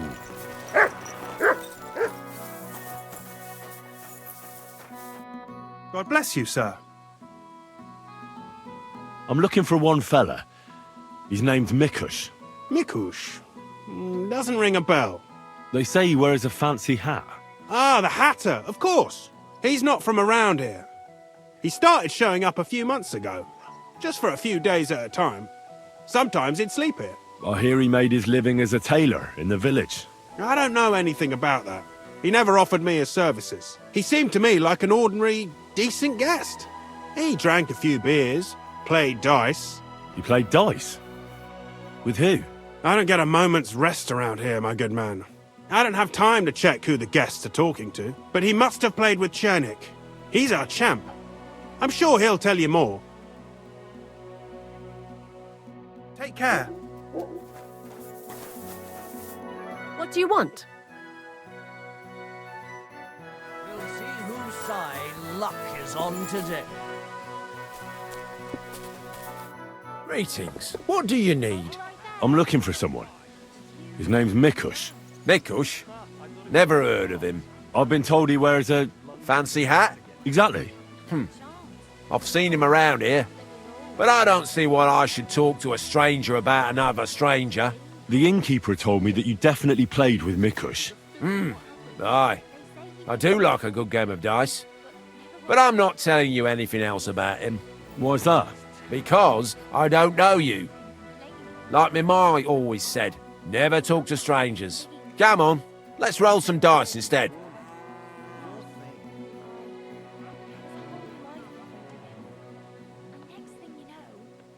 Listen, Mikush's family is looking for him. His wife and daughter. They're worried about him. They're refugees from Messales, living in a hut in the woods. They've lost everything, now even their provider. Can you live with that on your conscience? Look, I wouldn't wish ill on anyone. And all right, I do know a bit about him. Tell me then. I've known Mikush since the first moment he showed up here to play. Unsurprisingly. The bloke looked like he couldn't count to 5. I thought I'd found an easy mark. But man, was I wrong. He's a great player. And that kind of praise means something coming from me. He knows when to bet everything on the final roll. So he won a lot? Aye, for a while. Until his luck ran out. Then he started borrowing. One time he got so desperate, and maybe had a few too many beers, he started going on about his buried fortune in Messales, saying he'd surely pay back anyone who lent him money. Ha! Did anyone lend him anything? Aye, and Mikush won everything back. And did he pay back the money he borrowed? Of course. Every last groschen. He was laughing the whole time, too. What about that buried fortune of his? Did he ever mention it again? The next day, he claimed he made it all up, saying he just had too much to drink. Only nobody believed him. Did anyone seem particularly interested in his fortune?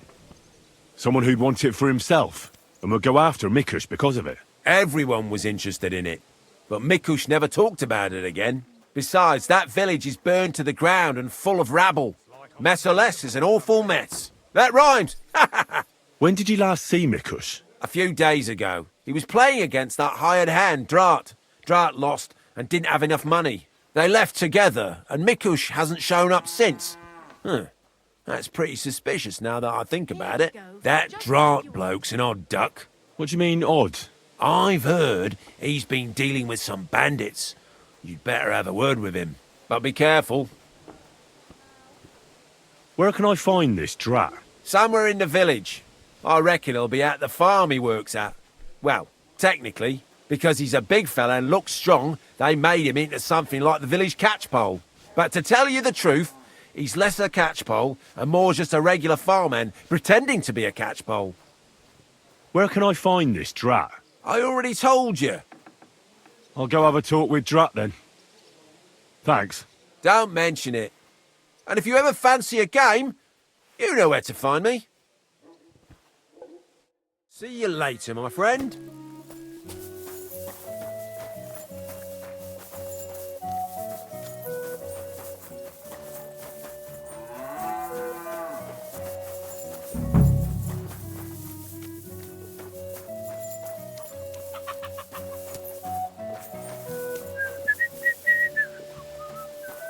What are you coming around that door for, huh? Lord be with you. What can you tell me about Drat? Look, I don't know him so well. I know he's mixed up in some bad stuff, that's all. He hid something in his chest, some kind of map or something. He was always very careful with it. Farewell, sir. Greetings to you. What can you tell me about Drat? Look, I don't know him so well. He hid... Greetings, sir.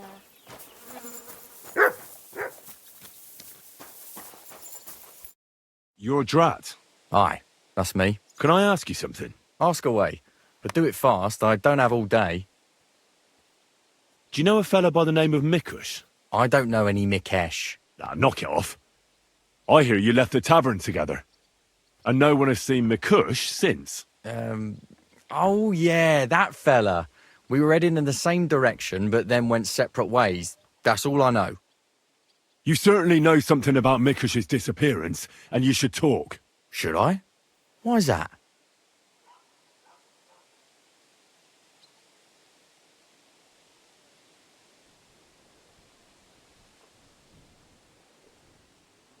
Mikush has a family waiting for him. What's that got to do with me? I don't believe in coincidences. Mikush was last seen with you. So that means... Means what? It means you should stop dragging it out. What did you do to that poor man? Me? Nothing, I swear. So who then? It's not my fault. It was Hanka. Who's this Hanka woman? Hanka's not a woman, but a man. We've known each other for years. He was a hired hand in Messerless. Certainly know what happened there. The horror. Not long ago he came to see me. Said he was the only survivor from the entire village, but I know that wasn't true. Because you met Mikush? I thought he'd be quite happy that someone else got away, but he was actually quite upset about it. What do you mean, upset? Well, you could see it on him, all nervous like. Seemed to me like it was rubbing him up the wrong way. That Mikush, of all people, survived. Interesting. Did he tell you anything else? I didn't ask him any more questions.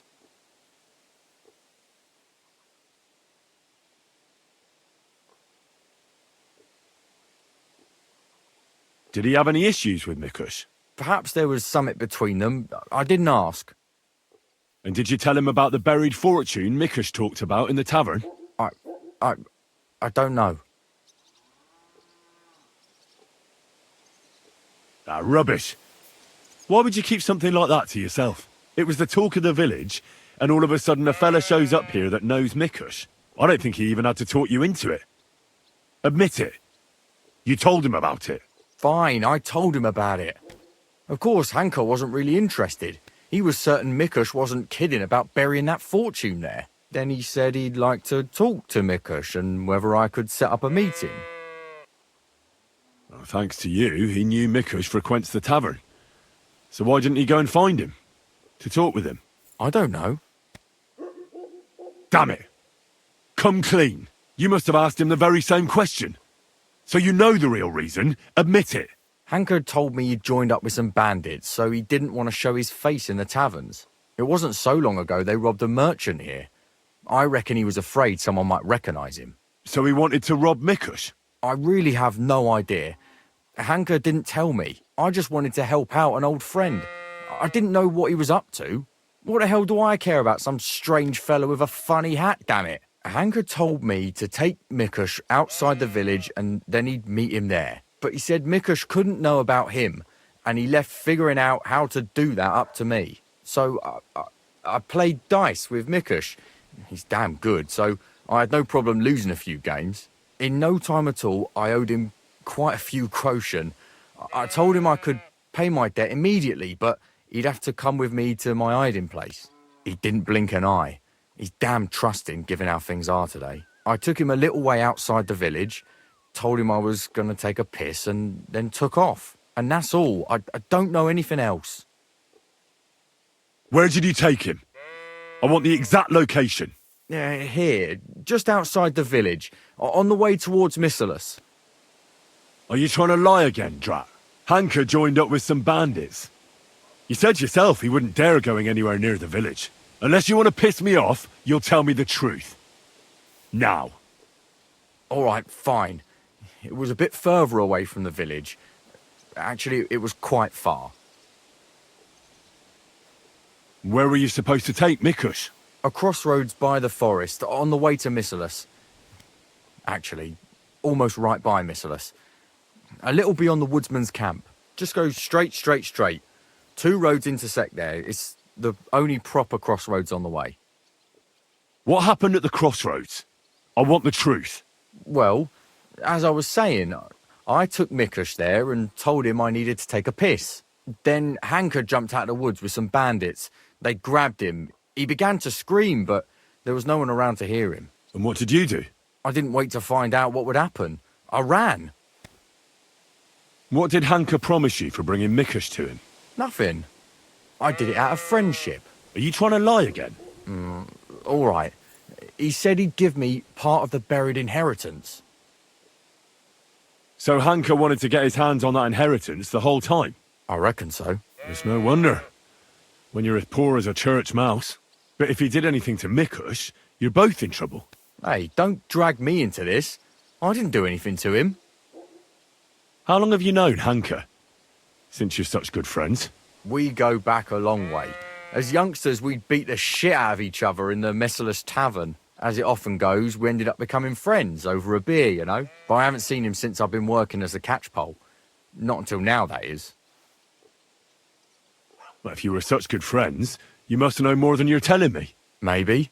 But it's not important. Every detail is important. So listen up. Hanka always had one big problem. No woman would have him. He's always said it's because he's not rich. But he's just a hired hand. As if a hired hand can't shag. The stories I could tell. Get to the point. Last year, his cousin danced with him at a feast. He was like a new man. He wouldn't stop talking about her. Vendula this, Vendula that. As if he was in love with her. And then, all of a sudden, nothing. He never mentioned her again. Where might Hanka be now? I only know what he told me. That he ran off into the forest. And that's where he joined up with those bandits. He bragged about how they made him their captain.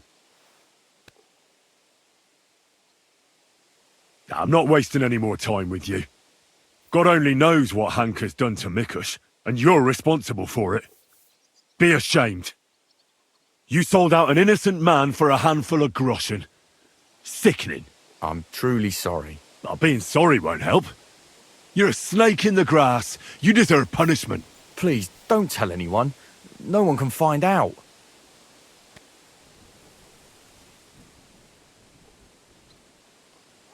All right. I won't tell anyone. You have committed a grave sin, but if you show remorse, God will forgive you. Thank you. I'll never do anything like that again. I swear. I'll pray and go to church and... Enough already. Farewell, Drat. Have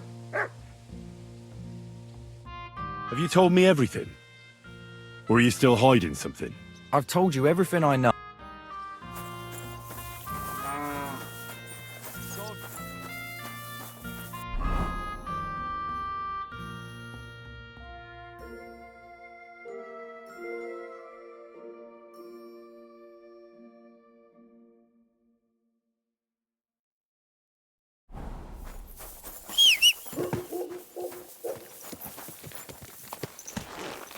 Slowly. Nice and slow.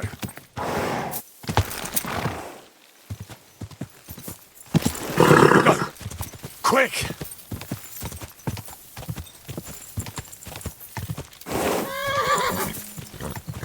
Quick!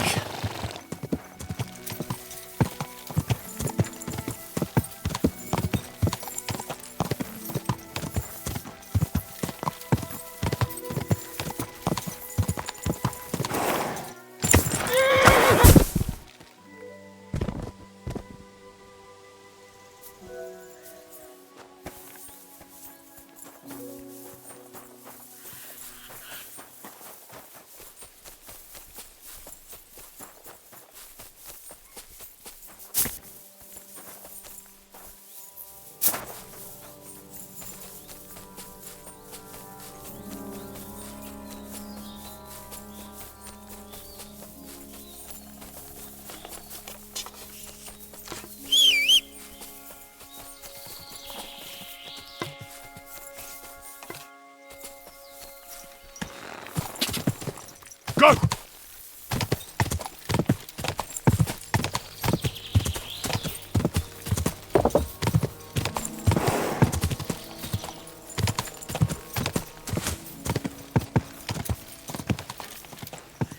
Go!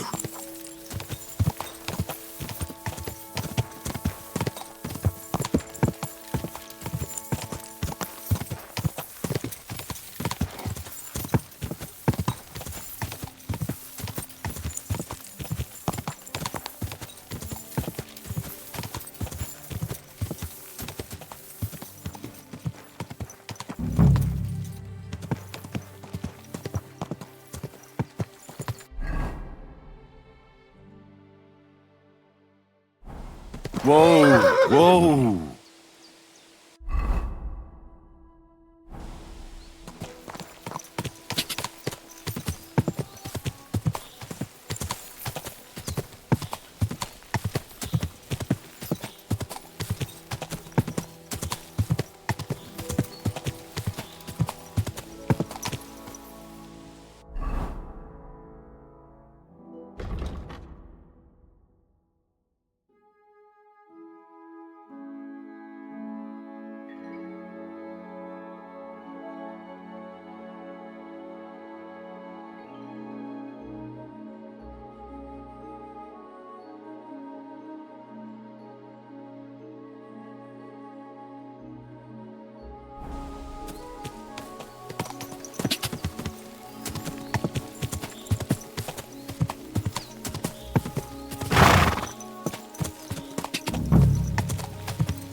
Here, Mutt!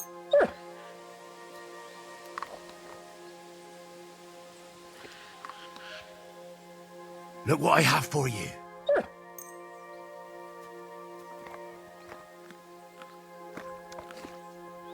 You're my doggy, eh?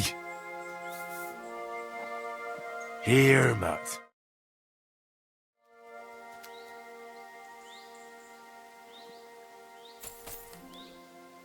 Search.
May God give you health, sir.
Blood. And quite a lot of it, too. It looks like they dragged that poor wretch further. I have to find out where.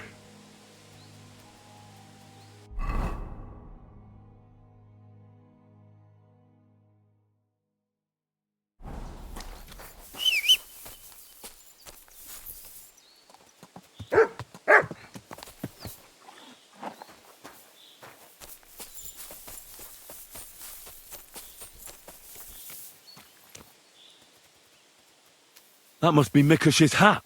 It looks like it fell off when they dragged him into the woods. I have to find out which way they took him.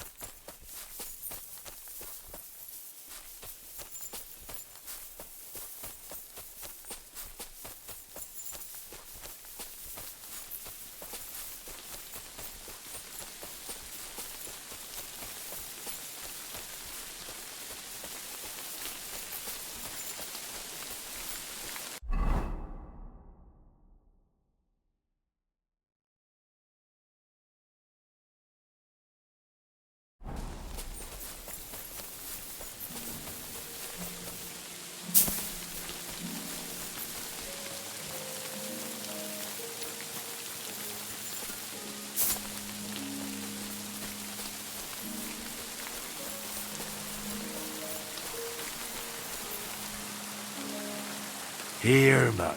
Search.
Good dog, Mert. Show me. Look what I have for you.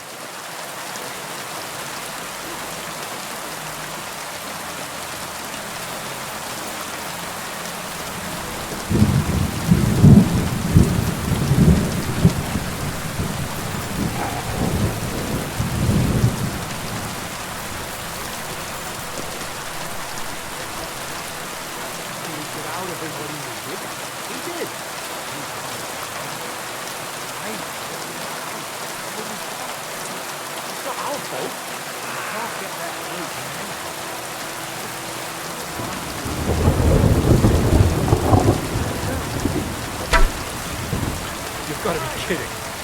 You fucked up now, arsehole!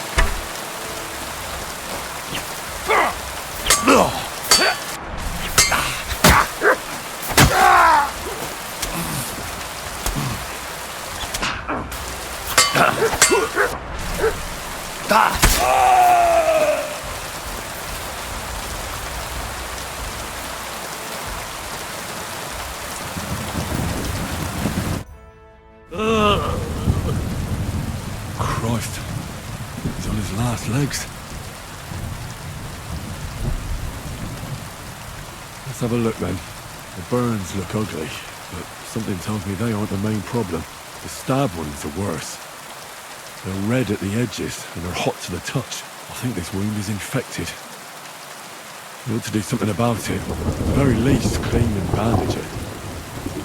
Maybe a potion would help him. Something healing. That works fast.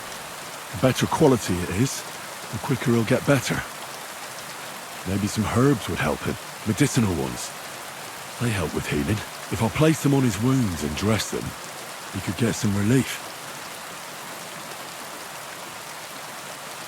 I've seen enough.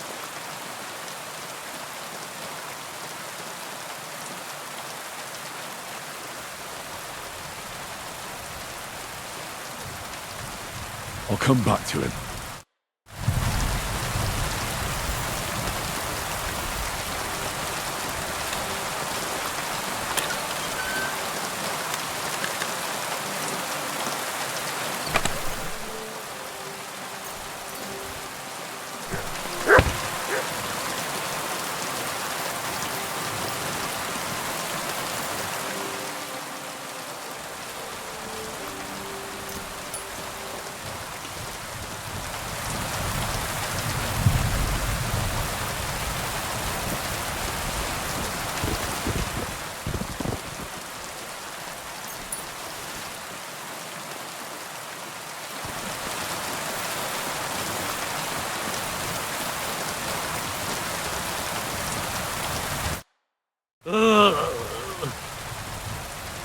I've seen enough. I think I know how to help him. I hope I can act fast.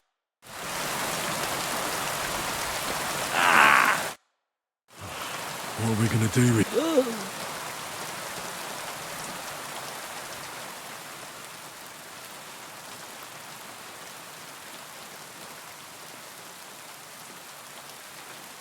I shall clean that wound first.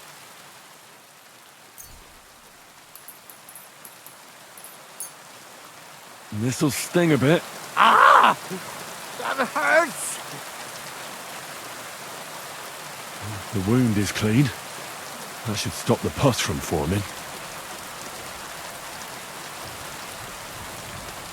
I ought to put herbs on that wound. But I won't do that now. I'll be back.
Get over here! That's enough! You're getting up!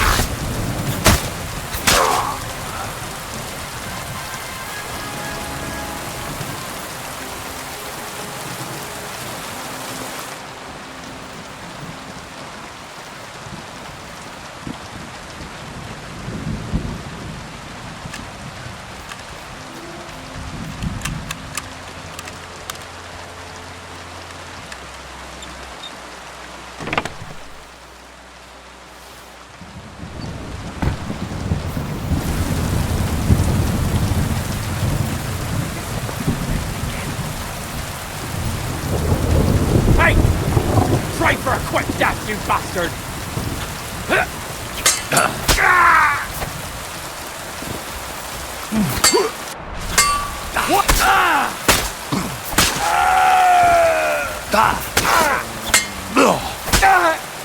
Show your stuff!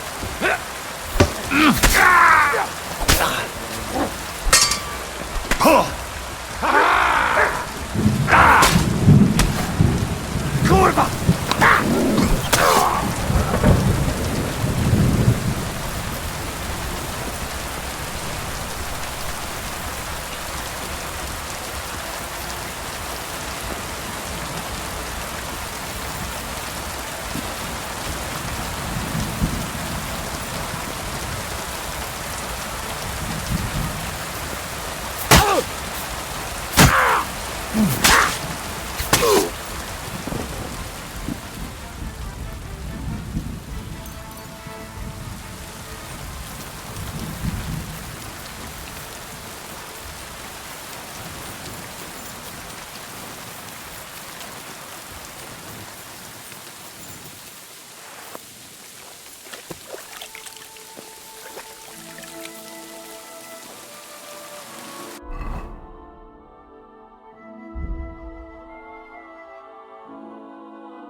Damnation.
Now it's time to try herbs. They could help you a lot.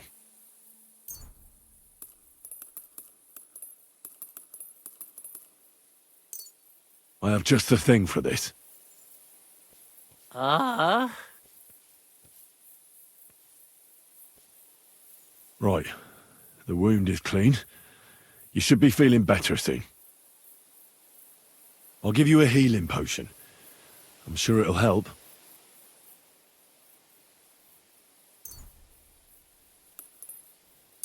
This one should do the trick. Drink up.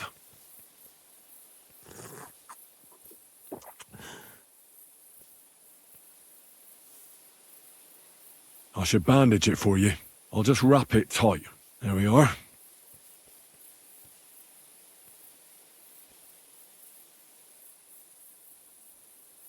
I'll pray for you. At least your soul will get some relief. How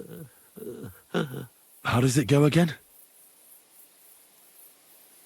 All praise and glory is yours, Lord our God, for you have called us to serve you in love.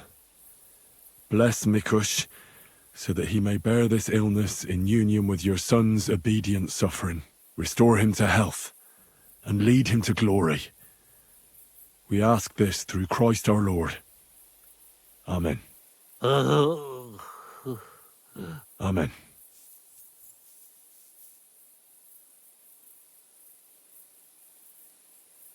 That's all.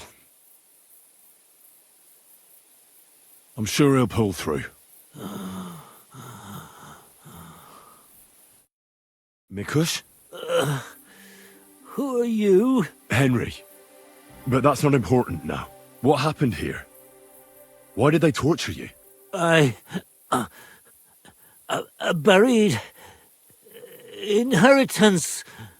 I told Hanka that the only person who knows where our inheritance is buried is Svatala. And then he burned me. So much pain. I told him where he could find her. My God, he took his men and headed out for her. To the hut. You have to save them. Hurry. I'll follow you. Don't wait for me. Their lives are in danger.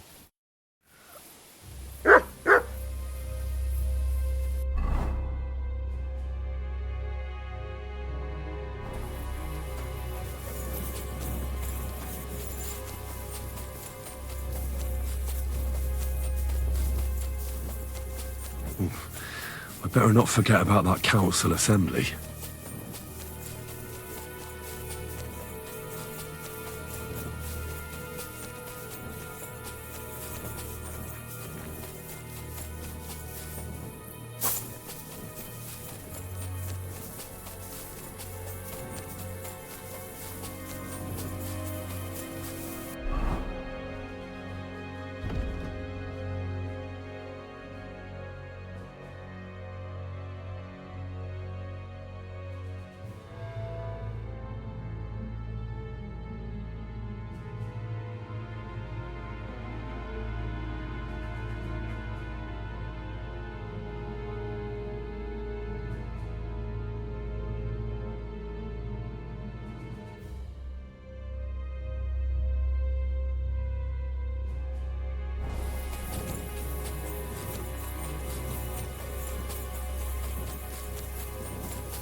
Quick!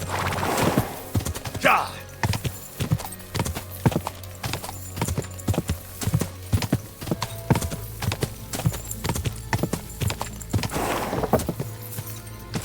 Quick!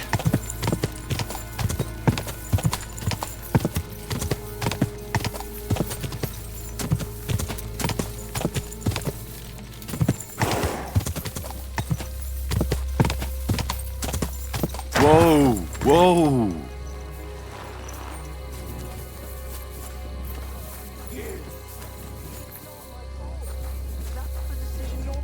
Let her go immediately. Take another step, and I'll slit her throat. Mikush is alive. Nobody has to get hurt.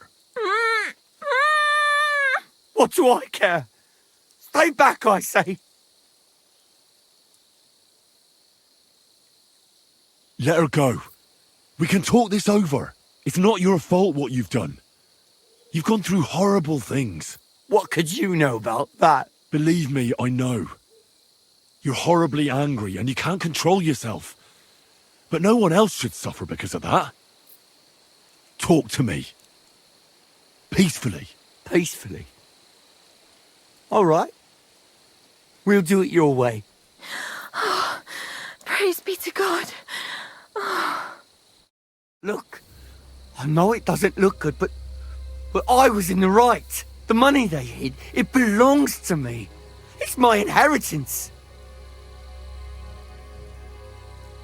I don't understand. You'll have to explain it to me. My grandfather, old Svatosh, was rich. He worked the fields all around Messelis. He built a beautiful house. He had many children, but only 2 daughters made it into adulthood. Svatova and my mother, Ludmila. When he was dying, he fucked my mother over and gave the house and all his money to Svatova and that tailor of hers.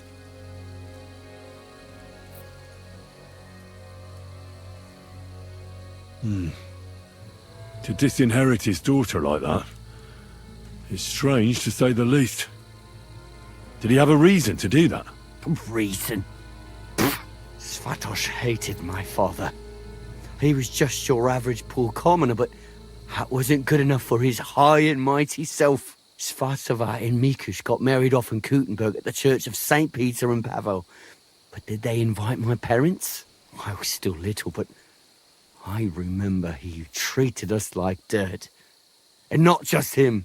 We barely had any proper food to eat. Pa had to go work in the mines at Horsham for a few groschen. He ended up trapped under rubble there. He died a cripple. After that, no one even moved a finger to help us. Not Svatova, not Mikush, no one. You're damn lucky I came in time to help Mikush. Things might have ended up much worse. I only wanted justice. Nothing more.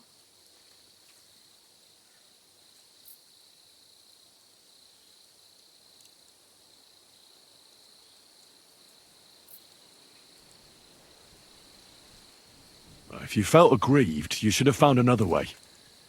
Violence solves nothing. That's the first time I've heard that. You don't exactly look like the type of man that would avoid, say, torturing an enemy. Or am I wrong?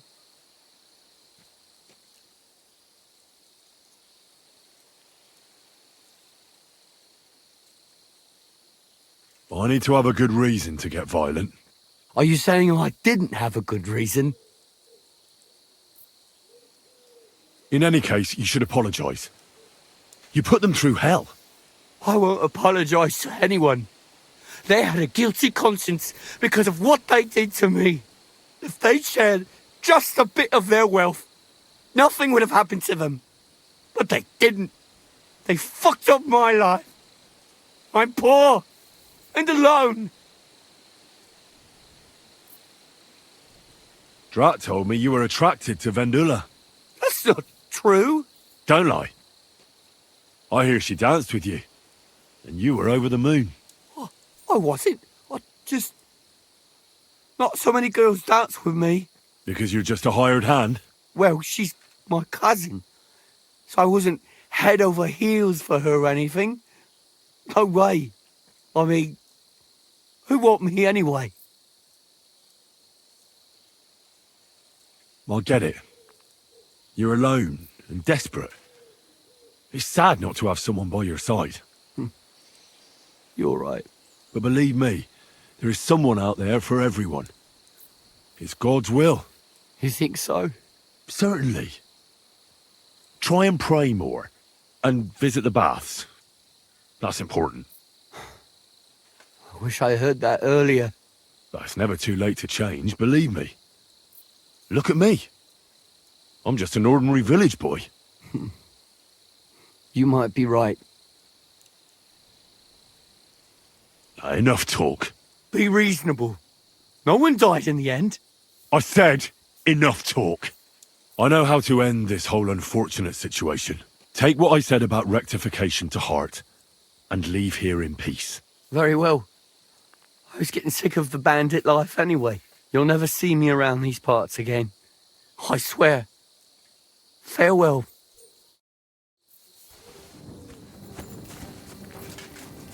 Hey, Hanka! Where's he going? That fella told him to leave. Hey, Hanka! Hanka, wait!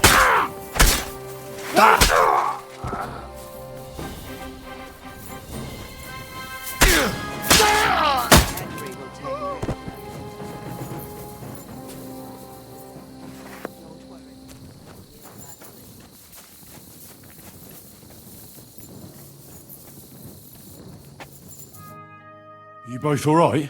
My sweet Vendula, did he hurt you? I'm all right, Ma. Thank God. Thanks for the rescue, Henry. And thank you for Mickish, too. The poor things must have suffered. Hunker, that bastard. I hope he'll pay for all his crimes. I'll let him go. For God's sake, why? A bastard like that? He's a bandit. He'll hurt someone else. You should have killed him on the spot. Hanka didn't end up killing anyone.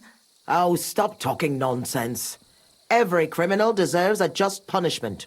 And I thought seeing my own home burned to the ground was the worst thing. We've gone through a lot, Ma. So much suffering. We have to leave this place. Get as far away as possible, as soon as possible. Wait. Did you hear something? I don't hear anything. There! Again! Someone's outside. Jesus! It's those bandits! There must have been more of them. Ma, take it easy. I don't hear anything. Henry, go and have a look.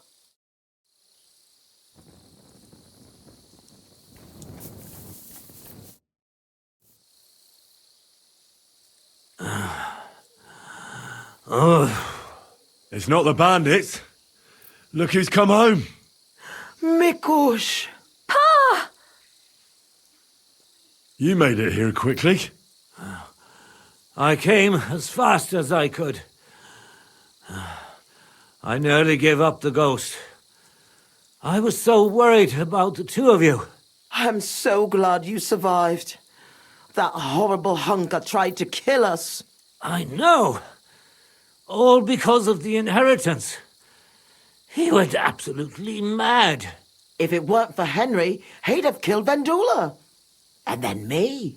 That lunatic. Who would have guessed that about him? He used to be a good lad. After all that, Henry let that good lad go. Well, let's hope he never shows up here again. I'm awfully knackered. I need to lie down for a bit. Will you help me? Of course, Pa. Come and rest inside. I reckon you're hungry too. Vendula, give him some gruel. It should still be warm. All right. Come on, Pa. Carefully. And the two of us should have a word.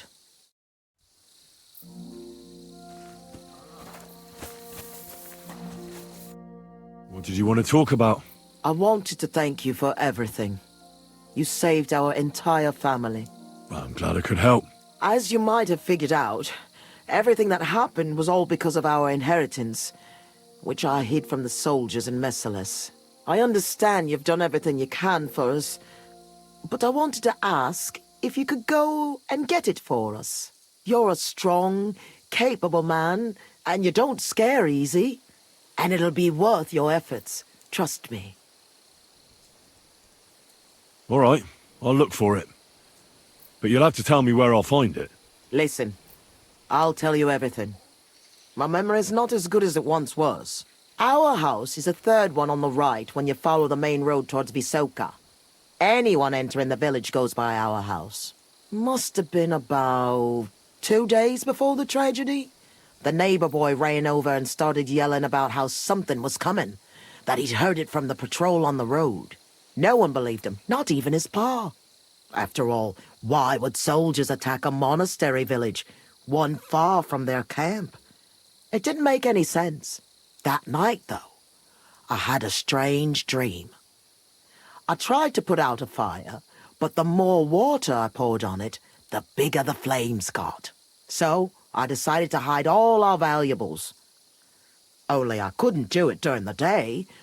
I was worried someone would see me.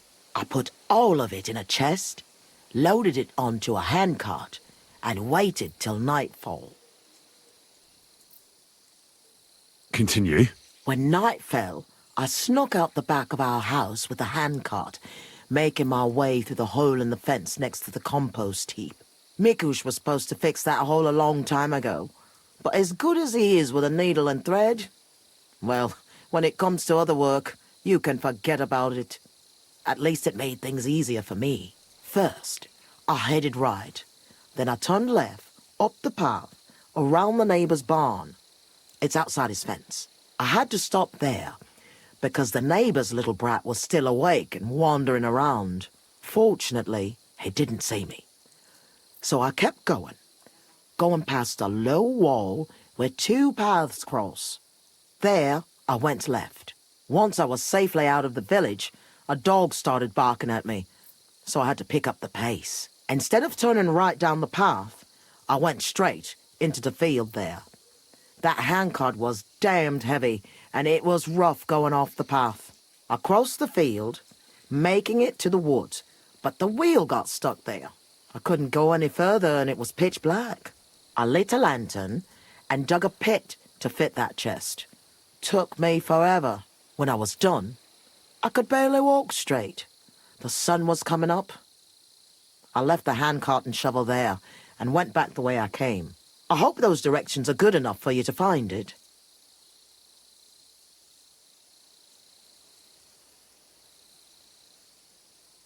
Why did you do all that work yourself? Why didn't your husband help?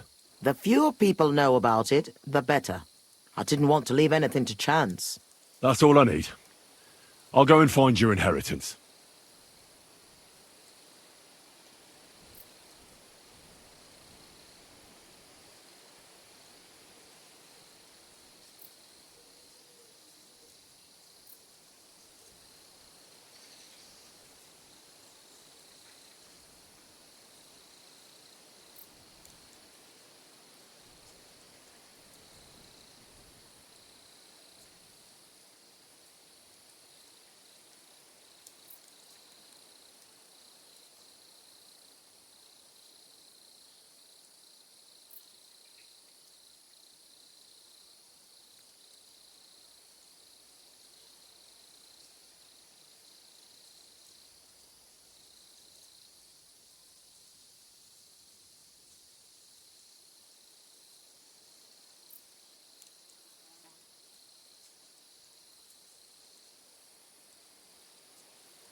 What are you going to do now?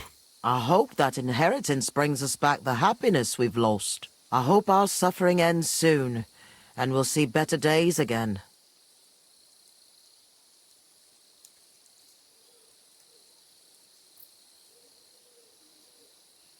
I'm going for the inheritance. I hope it's still there. I'm sure it is. No one would ever think to look where it's hidden. Me, Vendula, and Mikush will wait here for you.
Ja!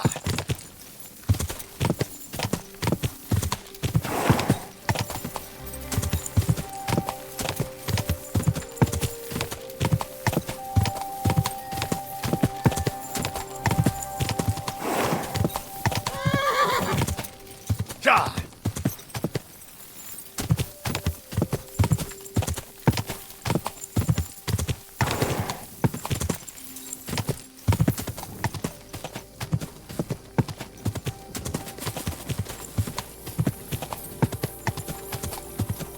Quick!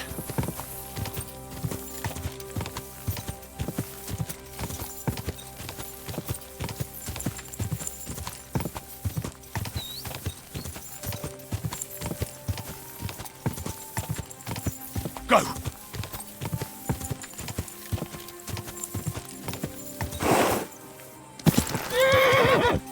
Whoa! Whoa!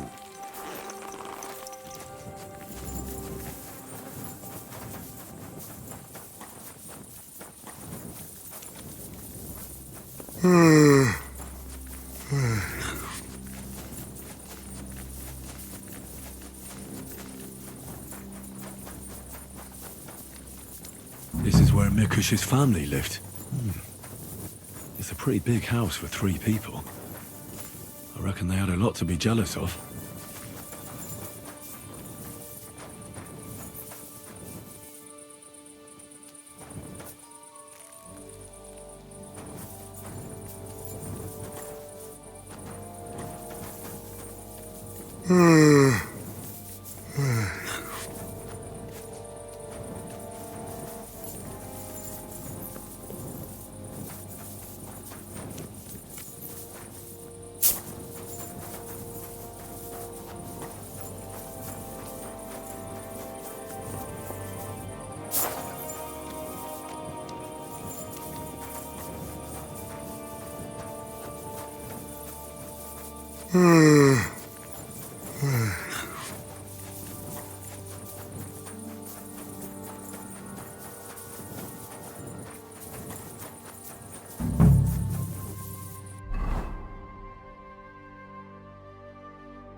I wonder what happened to the neighbour's boy.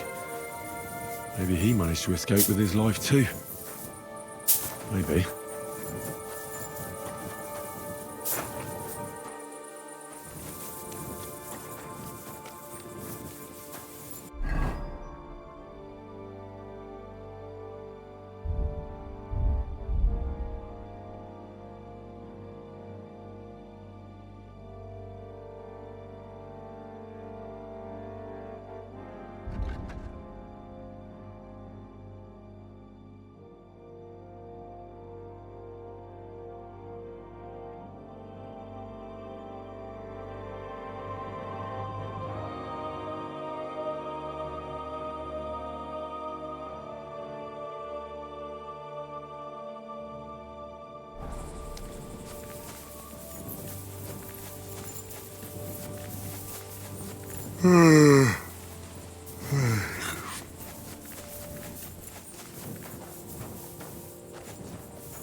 Christ, I need some sleep.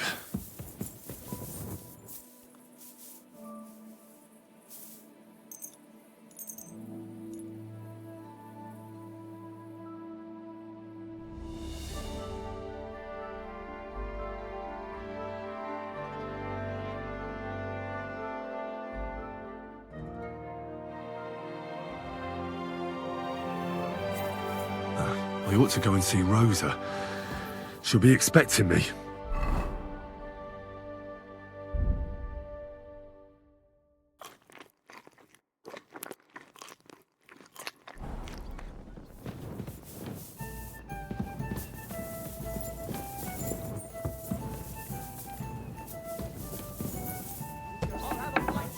It's not allowed here.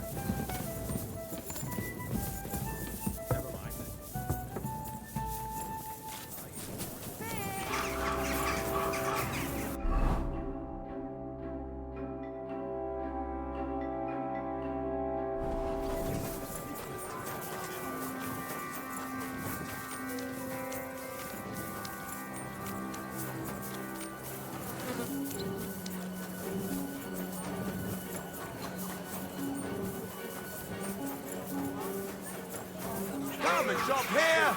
We've got enough. You'll learn that the church is rotten.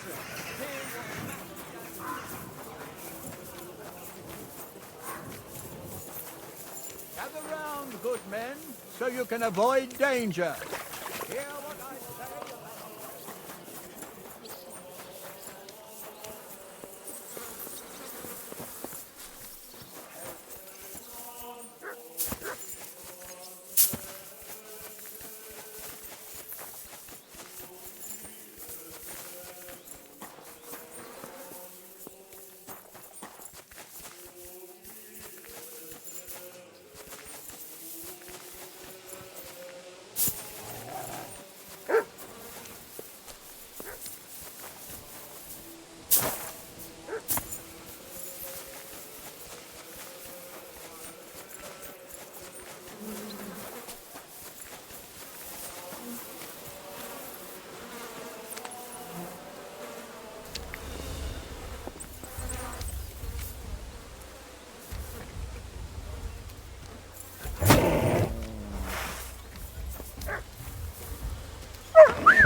What?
Fat horses and empty spaces.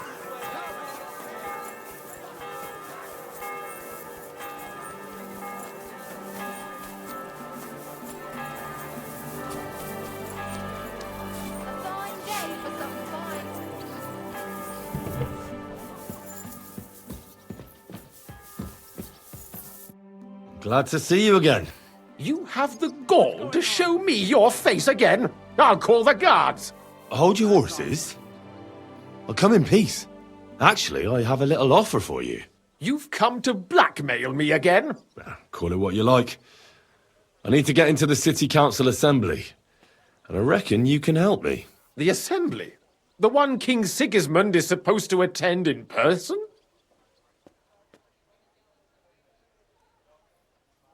No, Sigismund's just a usurper. Wenceslas is the only true Bohemian king. Singing Ruthard's song, eh? I might have known. Speak then. What do you want? And tell the truth.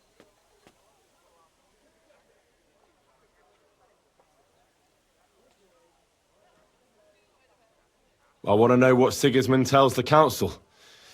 I hear it'll be important. You want to spy? Do you know what you're risking? And what I'd be risking? Forget it. Have you forgotten I have you over a barrel? If you want to keep your position and your head on your shoulders, you better shape up. All right, all right. Maybe we can make a deal.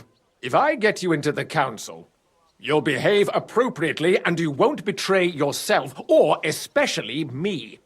And that will be the end of our business together.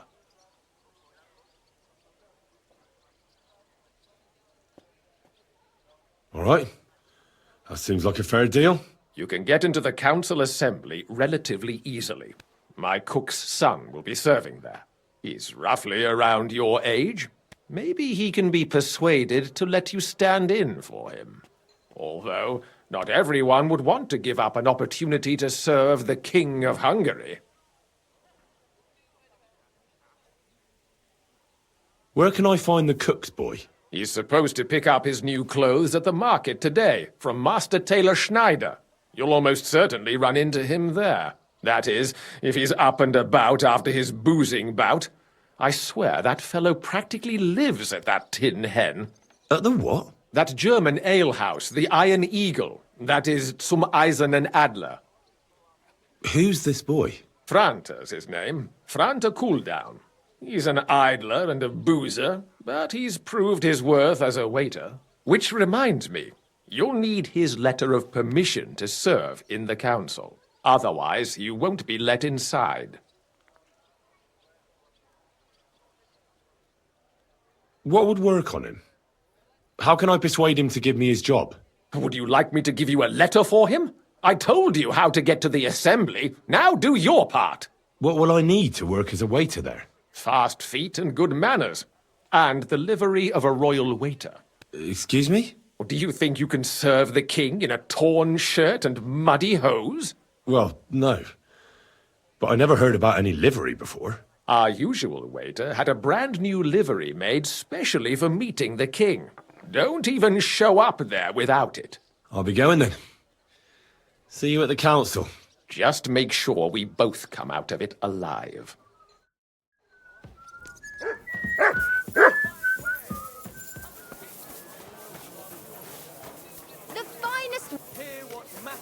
juice of corn teaches us. Aye,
Keep the peace, and we won't have any problems.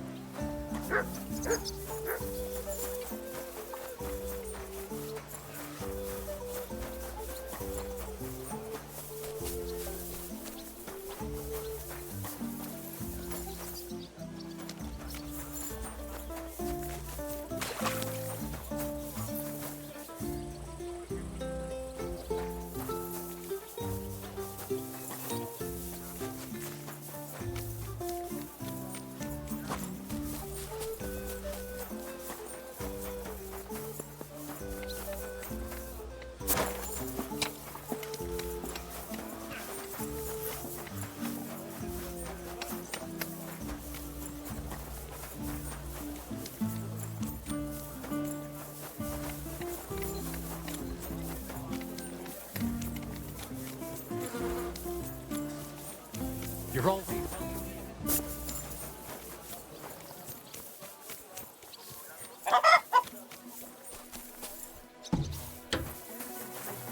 I'll spend everything I have. Well, you'd be getting a good deal. Maybe. But I have to make...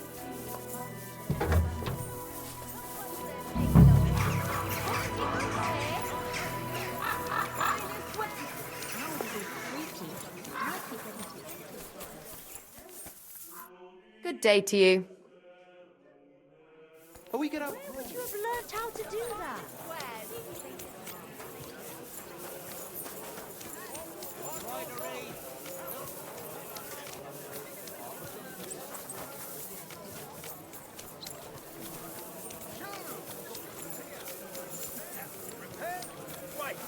What a nice day. I'm at your service.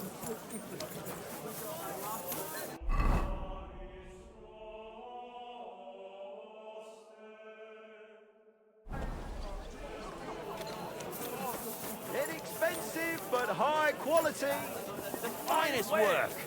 I nearly left my fingers on them for buttons. Greetings. I'd like to... Surely you can wait a while. I have a customer here. Here you are. The finest fabric. Intricate work. You won't find the likes anywhere else in this town. No more than I'd expect after the amount they cost. Thanks. I'll gladly recommend you if anyone asks. And you impatient fella, what was it you wanted? You must be Franta Cooldown. I am. And who might you be? I'm Henry. I heard you're supposed to serve at the City Council Assembly. I am. What's it to you?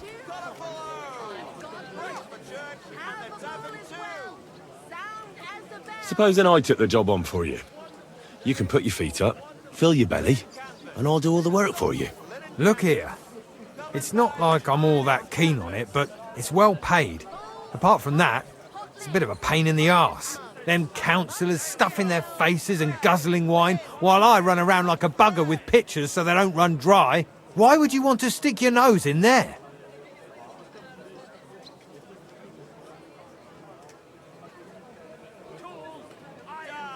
I want to see the king in the flesh. Why's that? Well, I heard a lot about him. How he won lots of battles, how he's courageous, just... And as bad-tempered as the devil. He's got the councillors shitting themselves, fearing what's coming at this assembly. The more I think about it, the happier I am about not having to be there. To begin with, You'll need confirmation that you've worked as a waiter at the council and you're capable of serving even His Majesty. Look here. Do you have any idea what's expected of you? Can you tell different wines apart and that? Of course. Who do you take me for? All right. No need to get upset. Show the confirmation to the head butler. Tell him I sent you and think up some good excuse. Clear? That makes sense. And you'll need a waiter's livery. I had a brand new one made. Here it is. I look like a prick in it. Hopefully it'll sit better on you. The main thing is, don't lose it before the assembly or get it covered in shit. Thanks. I won't disgrace you, I promise. You better not.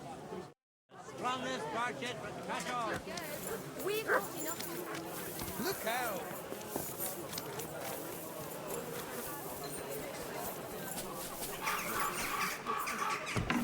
In the yard at night with an axe.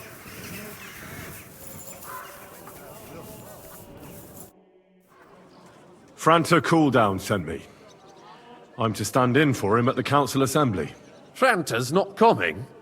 What's wrong with him?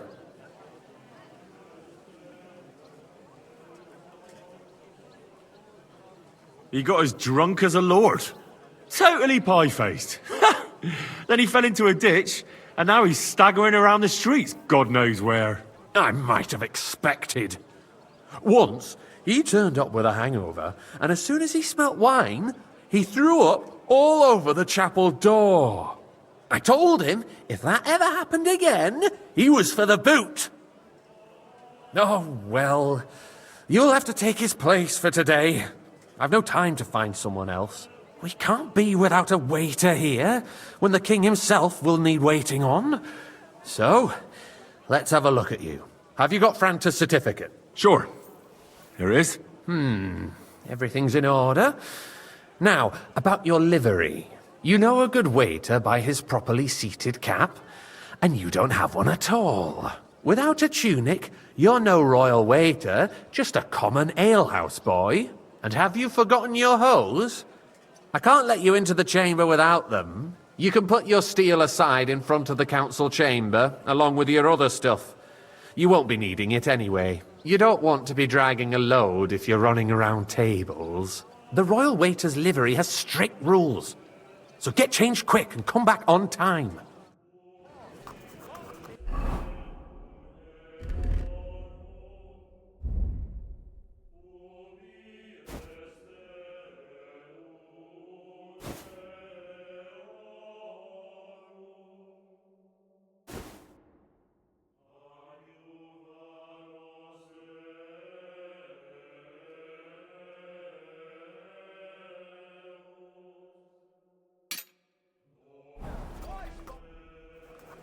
Here I am. Let's have a look at you then. You've got a waiter's cap, a tunic you have. Hose are good. You can put your steel aside in front of the council chamber, along with your other stuff.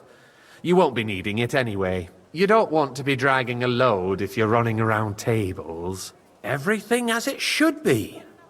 Glad to see it, lad. Do you know what your duties are? For an inexperienced greenhorn like you, it'll be a great responsibility. Well, I'll happily listen to any advice. I wouldn't want to foul things up. I should certainly hope not. Now listen. A good waiter should stand in a corner, look willing and ready, and not get in anyone's way. In short, behave as if you're not there.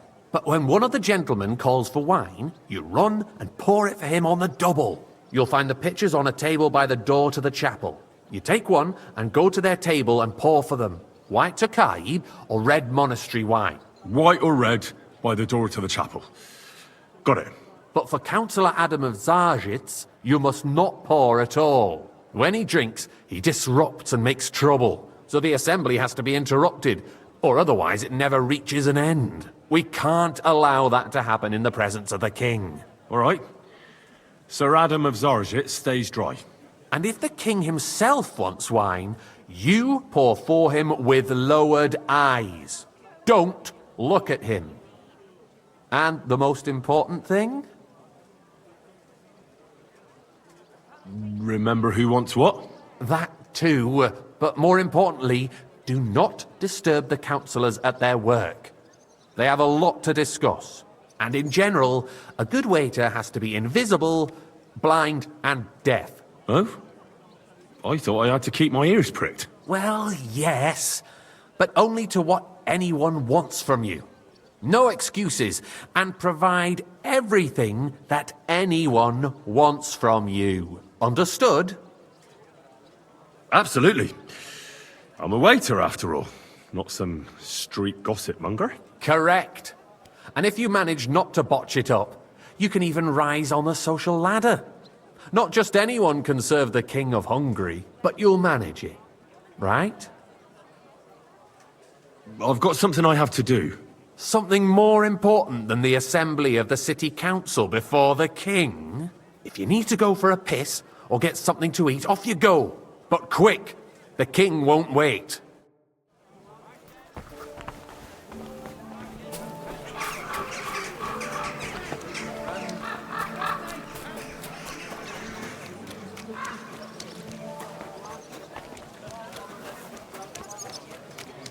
Greetings to you two.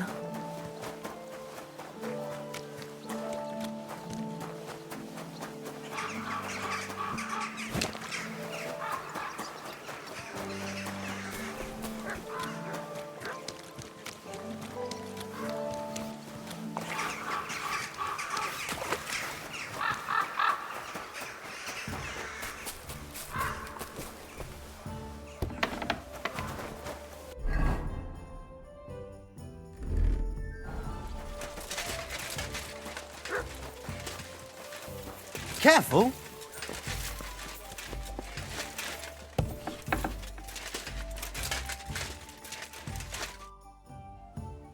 By the way, like you were saying about that book, My favourite book? Pray tell, did you find it? as I wandered through the fortress, I stumbled upon von Burgov's chambers, and there it lay. Red leather, gold inlay, just as you said. You really found it? Thank you, thank you, thank you. By the way, did you have any time to leaf through it and see what it's about? I read a bit of it. What did you think? The author doesn't spare anyone. I wonder if he holds anything at all sacred. Sure he does. Courage, honour, loyalty. But others have already written enough about those. A writer is interested in what lies beneath the gilded veneer of orderliness and piety, because it's much more interesting. Hold on. Who wrote this then? I did. Look, you've never thought about writing something. Me? And what would I write? How should I know? Poetry, a novel, a treatise, or a whole book? That's a tempting notion. Who knows? In another life, I might have become a writer. Wouldn't you want to at least give it a try? I suppose I'm not quite sure where you're going with this. There are still a few blank pages left, so we could finish writing it together. You and me. What do you think? That sounds great. We'll have plenty of light and privacy in my chambers. Will you escort me? My pleasure. How should I start? You haven't thought of anything yet? Now, I have many ideas, but we must contribute in equal part. Both? Well, fine. What should I do? Just tell me what you'd like to read about. A tale of a man or a woman? I'll take careful notes of everything.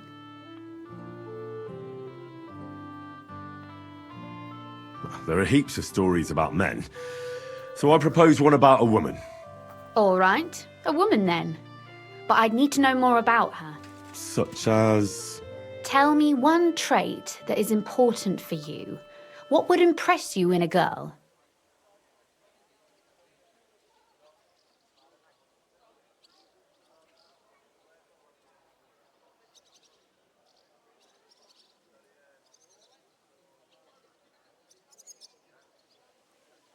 I think above all that she should be clever. And isn't that rather detrimental for a girl?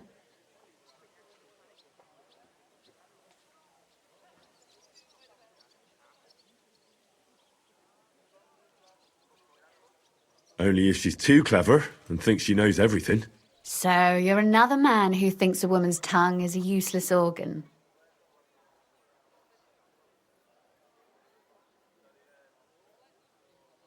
We'd better find a different subject.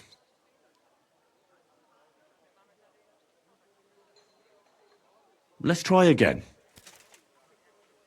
There are heaps of stories about men, so I propose one about a woman. All right, a woman then. But I'd need to know more about her. Such as... Tell me one trait that is important for you. What would impress you in a girl? Well, I admire courage in girls. They're weaker than men, and life is rarely easy for them, but they still don't give up. Do you know one like that? Tell me about her.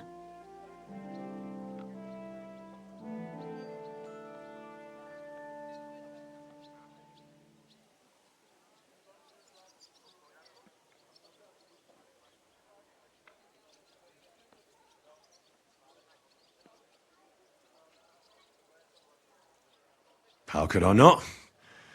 After all, I'm looking at her. You think I'm brave? Father says I'm more rash, always acting before thinking. Well, nobody's perfect. But in my opinion, you're certainly brave. Enough, you flatterer, or I shall blush. We'd better get to writing. Let's say we write about a woman who is brave and isn't afraid to say what she thinks. Would she do it for herself or for someone else?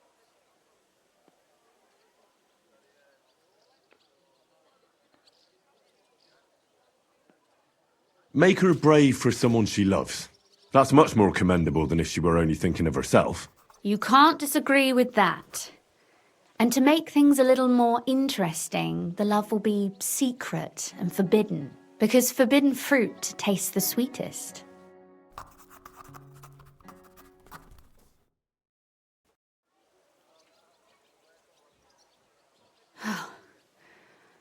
Well, just about finished. Well, let's have a look. Not yet. Something's missing. What? A picture. I don't trust myself with proper illumination, but I think I can handle a sketch, especially if you'll be my model. What? And what on earth do I have to do? Lie on the ground on your stomach and swing your legs, but not much. Like you're lazing around. Oh, that doesn't sound too bad.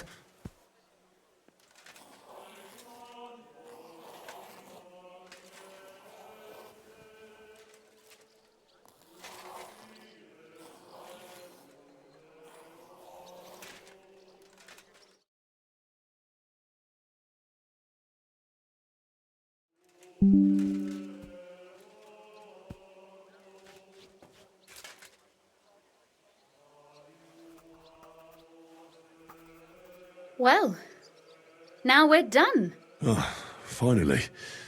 I'm sore all over. Your suffering is over. Come take a look at what we've done. Your reward.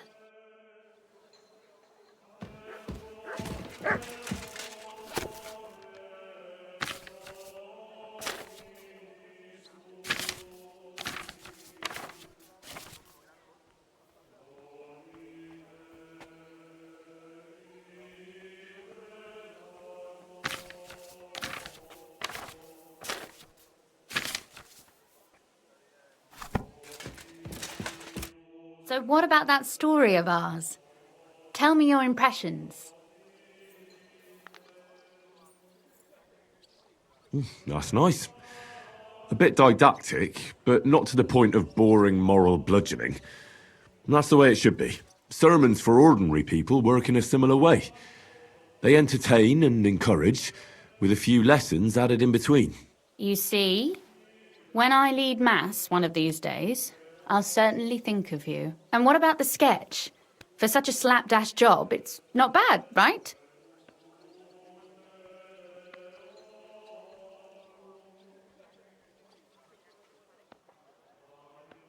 Oh, it's pretty, really. don't think I've ever seen anything like that. I know I'm no master illuminator, but otherwise, I think we can be quite satisfied.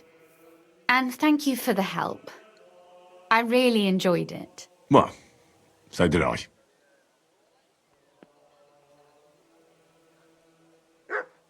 And for that matter, you're an interesting girl, and I'd like to get to know you a little better. No beating around the bush. How about that? Please do stop by sometime. I wager it would be enlightening for both of us. Perhaps I can show you my collection of hunting trophies.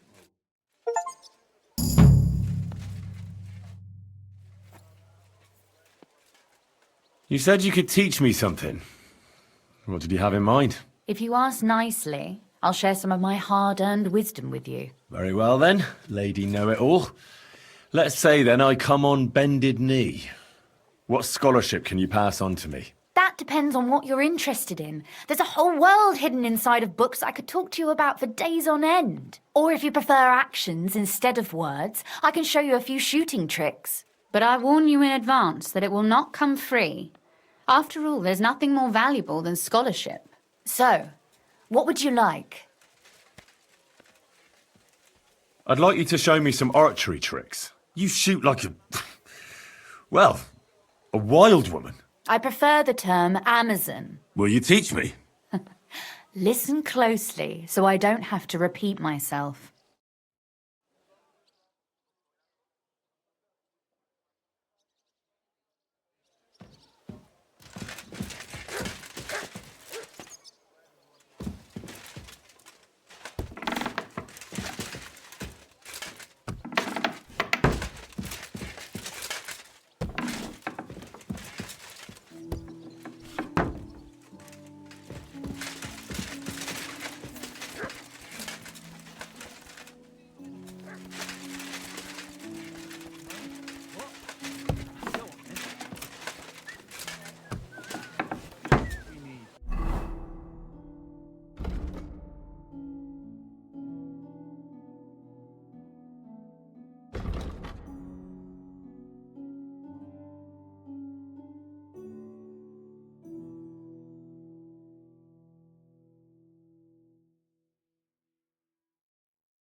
Exactly.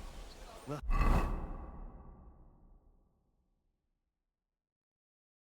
have to talk to the others to decide what to do. It can't go on like this. See you later. Greetings.